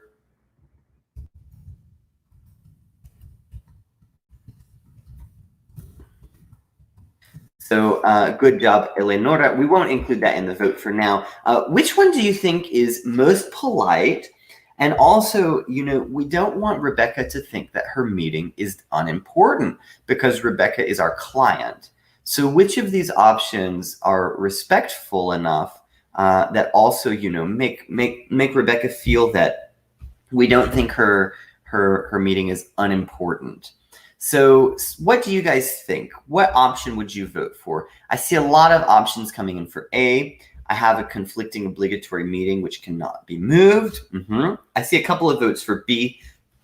B saying I have an unexpected important meeting. And a few options for D. I have to attend another meeting at the same time. Okay, so I think the best option is A. I'm going to include this. This is going to be my vote. For me, I would want to make sure that I don't say something like, I have another meeting that's been scheduled. To me, that would, if I received that, it would make me feel, you know, a bit offended, thinking that perhaps my meeting, you know, I'm a client. Why is my meeting not important? You have to attend a training. So I think that option A is the best one that is respectful. Now, we're going to write another sentence. Let's take a look again at our email situation. You have an important meeting scheduled next Wednesday with a colleague, but an important meeting that you must attend has just been confirmed. Write your client and ask if you can change the meeting. So our meeting is originally for Wednesday morning. We need to suggest an alternative date. So we haven't done that yet. Let's go ahead and do that. Oops, let's see. Having a problem with my mouse here. All right, let's have an alternative date. Yeah, let's see what sentences you guys have here. Suggest an alternative date. So how about I give you the sentence beginning and you write the rest of the sentence, then we'll take a vote on what would best complete the sentence. Would it be possible? Yeah, would it be possible How would you finish that sentence? Then we'll take a vote. Would it be possible? Would it be possible? So what kind of verbs would you use there? Would it be possible? That's going to be the sentence beginning. Let's see what sentences you guys come up with, and then we'll take a vote to see which is the most appropriate sentence to use. Do keep in mind, we want our tone with Rebecca to be apologetic but professional. And so I see we have some answers coming in now. Let's go ahead and take a list of these. So I'll make a table here while you guys are writing. Good. And so I see Elena writes, would it be possible to touch base with me on Thursday? Okay, so let's just say to touch base or to move our meeting. I think, Elena, remember, touch base is contact, right? But what we want to do here is to move our meeting. So would it be possible to move our meeting to Thursday afternoon or Friday morning? Yeah, Beatriz writes, would it be possible to move the meeting to Thursday afternoon or Friday morning? I'm available at either of those times. Good, good. Natalia is writing, would it be possible to spend some time with you? I don't think that that's exactly the correct tone we want to achieve. So try to take another opportunity at correcting that. And Angel is writing, would it be possible to reschedule our meeting to Thursday afternoon or Friday morning? Elena is writing, would it be possible for you to find the time for our meeting on Thursday? Liliana writes, would it be possible for you to move our meeting on move our meeting on Wednesday to Thursday afternoon or Friday morning? So we've got lots of really great answers. I think instead of doing a vote, let's just combine these three into one. I like the use of reschedule in this one. Would it be possible to reschedule our meeting? And really all of them are quite similar. So you guys are doing a really nice job. Would it be possible to reschedule our meeting to Thursday afternoon or Friday morning? Okay, now, how can we say, for example, please confirm? Yeah, please confirm. The worst thing that can happen when you send a schedule change request is that you don't receive any confirmation. So please confirm. How can we say to Rebecca, I would like for you to confirm? Write your sentence that you believe we could include in the email. This will be our last sentence in the email. How do you think we could say to Rebecca, maintaining an apologetic but professional tone, please confirm. Please confirm. What would you write in your email? So what we'll do is I want you guys to write this sentence, please confirm, or how you could say it in an apologetic but professional way in the chat. Then we'll make a list of them. We'll discuss your answers, what's most appropriate, if anything's inappropriate or something that shouldn't be said. We'll also give some feedback there on why. But we want to just close our email by saying to Rebecca, like for example, in Spanish, you would say estaré pendiente, estaré atento. What could you say? So we have some interesting answers coming in. Let's make a list of those. So Beatriz says, I wait for your confirmation. I'll wait for your confirmation to move the meeting. Let's say to move our scheduled meeting. Evo is writing, would you mind if we make this change?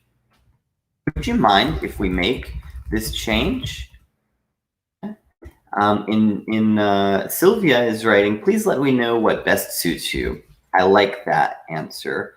Please let me mind what best suits you. Good. Hi, from Belgium is writing, please let me know what is possible for you. Good, good. Over on YouTube, I see we have some nice answers as well. Alex is writing, could you please confirm whether you agree with this change? Excuse me, Angel is writing that, and Alex is writing, please let me know if you are able to reschedule to this time. Good. And Fabrizio, hey Fabrizio, how are you? I think Fabrizio, we had a class together yesterday. Is it true? If it is, tell me hey. I'm glad you were able to join in our class today for email writing workshops. So Fabrizio is writing, I'll wait for your kind confirmation. We have a really good verb for this instead of wait. So if someone says to me, I'll wait your kind confirmation, it makes me very anxious. It makes me think like they're waiting at that moment, right? I'll send you the email and then I'll just sit and wait. Instead, what we want to say there is like, I'll prioritize looking for your confirmation, right? So we have a really useful way to say that. I'll keep an eye out for your confirmation. I'll keep an eye out for your confirmation. So wonderful.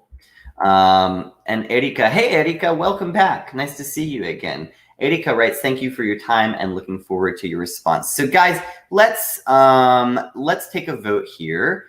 Everyone, atentos, let's take a vote and let's review our options. So let's see if we can get this all on one page. Okay. All right, so let's vote between these options then. I'll wait for your confirmation to move our scheduled meeting. That's going to be in one option. Would you mind if we make this change? Please let me know what best suits you. So Sylvia wrote this answer. I really like this. I want to talk about this, what suits you. This is a great way to ask someone when you're changing a schedule, whether it is comfortable for their schedule, whether it fits their schedule well or not. So nice job there, Sylvia. Very nice writing. Please let me know what is possible for you. Nice. Could you please confirm whether you agree with this change? So this one, guys, I think is a little bit technical sounding. I think I would prefer a different answer. We're not going to include that in our vote. Instead, we can include, could you please confirm? And that could sound a little bit better. Good. Please let me know if you are available to reschedule to this time, and I'll keep an eye out for your confirmation. So we're going to take a vote. We're going to choose between this one here, between this one, and this one. So we're going to use animals today. If you believe that this is your option, then you could say turtle. If you believe this is going to be the best option, let's say pig. Yeah. Could you please confirm is going to be our tiger option, and then I'll keep an eye out for your confirmation. Let's say zebra. Zebra. So vote now. Vote using these animal names in the chat, and we'll see which response is our winner for today. So a turtle says, I'll wait for your confirmation to move our scheduled meeting. If you think, would you mind if we make this change? That would be a pig. Yeah, vote for pig. Tiger, could you please confirm? And zebra, I'll keep an eye out for your confirmations. So vote in the chat now. What do you think is best suited for this email? So I see we have several votes coming in. Hi, I'm from Belgium is writing zebra. Kiki writes tiger. Evo is saying turtle or pig. Liliana is a tiger. Lisa writes zebra, and Alan is voting for the tiger. Alfred B writes tiger. We have 2 more votes coming in for zebra. Looks like in YouTube, everyone's voting for pig.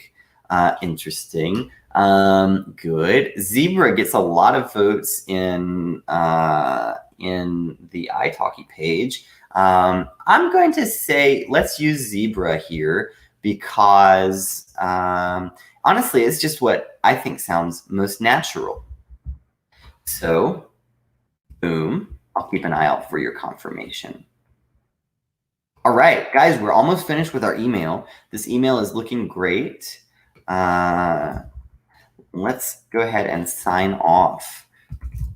So how can we sign off for this email? What is the most appropriate way to say goodbye to Rebecca? So sign off. Can we say cheers? Should we say goodbye? Should we say take care? Regards, for example, best wishes. Should we say, for example, sincerely? Should we say, for example, sincerely yours? Should we say love? Love, for example, with love. What is the best way to sign off for this email? So I see some people are writing best regards, kind regards. Good. Kind regards, best regards. So of course, these, cheers, goodbye, take care. These are quite informal. Yeah, we can write those in business when we're writing to colleagues, even writing to our boss. I think it's fine. I say cheers a lot ending emails. I think it's a nice way. This is not like cheers. I'm not saying to the person, go pour yourself a drink. And I'll do the same. No. It's like saying saludos in Spanish, like not at all like chin chin. Okay. So cheers is a nice way of signing off informally.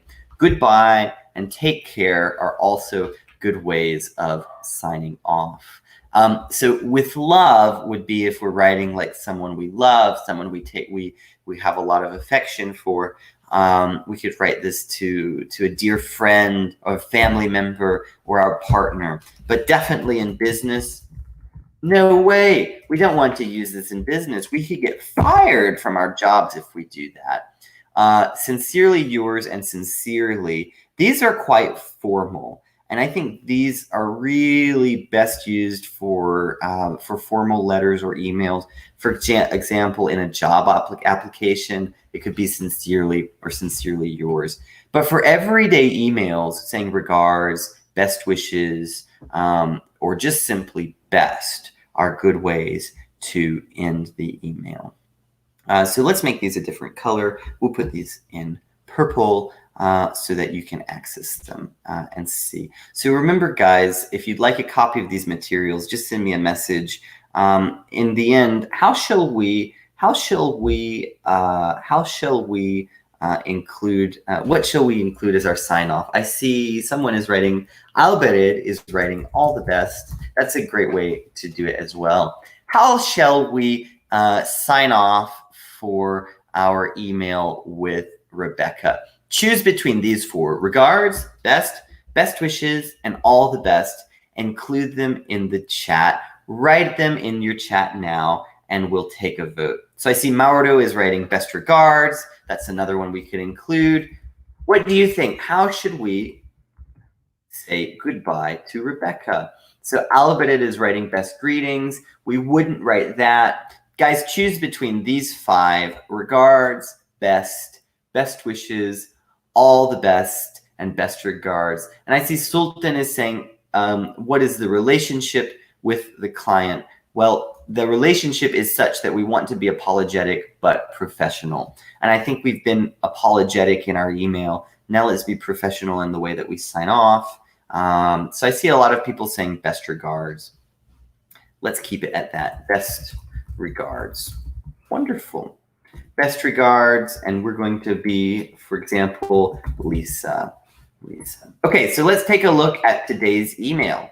Dear Rebecca, I hope you're doing well. Here, when we're starting an email, we could say, I hope you're doing well, or just hope you're doing well. The I isn't totally necessary. Quite often in emails, we'll omit the subject, as we do here as well. Just writing because I'm afraid I will need to ask you if we can change the time of our meeting originally scheduled for Wednesday.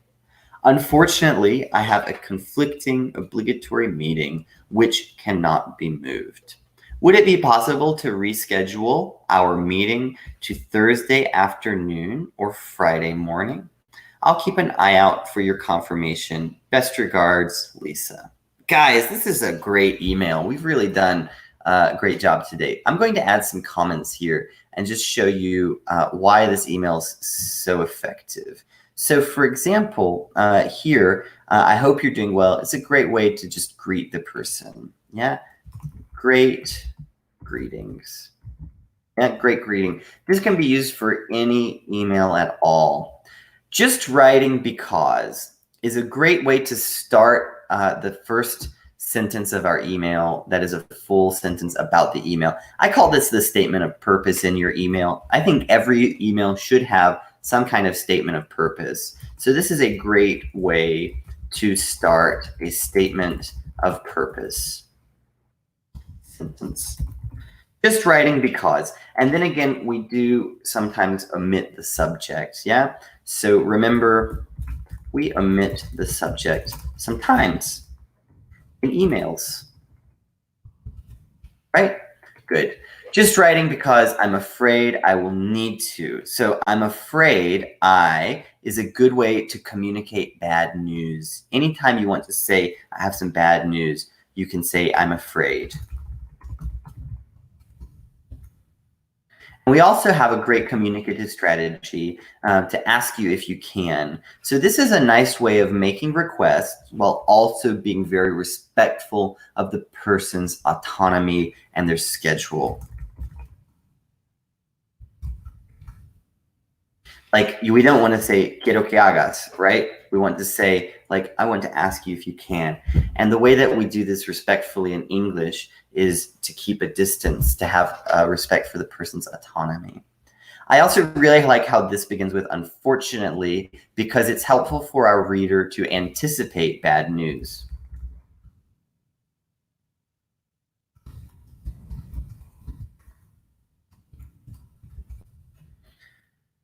Good. And I also want to just point out that this is a great way to say, please respond. It drives me crazy when people don't respond to emails. And this is a great way to say, I really would appreciate having a response. Yeah. So this is a way of politely to say, I need a response. Yeah. To say, I'll keep an eye out for your confirmation. You can say for your response, for your word back would be a good way. So I see Erika's writing a question. Can we use contractions in formal and informal email? Yeah, I think contractions are fine for email. Don't use contractions in formal writing. But I think that the biggest thing that varies between formal and informal writing is the vocabulary that you use. For example, as you see, these sign-offs really vary a lot in formality. And that can make a bigger impact on whether the email is formal or not, and its level of formality or informality, just based on that, rather than contractions. So don't worry so much about contractions in formality and informality. It's more related to the formality of the words you use. That's called the register. The level of formality of a word is the register, something you can find in the dictionary when you look up new words. So when you do look up new words, keep that in mind. So guys, that's all we're going to have time for today. Thanks so much for your participation. If you'd like a copy of these materials, just message me through my profile. You can go there by clicking my name on the calendar, or you can also just go to italki.com/communicate. We'll be doing another email workshop tomorrow at the same time. And several of you have booked one-on-one classes. It's been such a pleasure meeting the people who are in these workshops on a one-on-one basis. It's really been super to have a face behind the chat name. So if anyone else is interested in having a one-on-one class, schedule's filling up, but you still have a few opportunities. And in fact, you can book your first one-on-one class for a reduced rate. I believe it's in euros, around €9 for your first class. So it's a pleasure to have you all here today. If you'd like a copy of these materials, just shoot me a message after class. Mention that you were in the workshop and you want to receive a copy of the materials.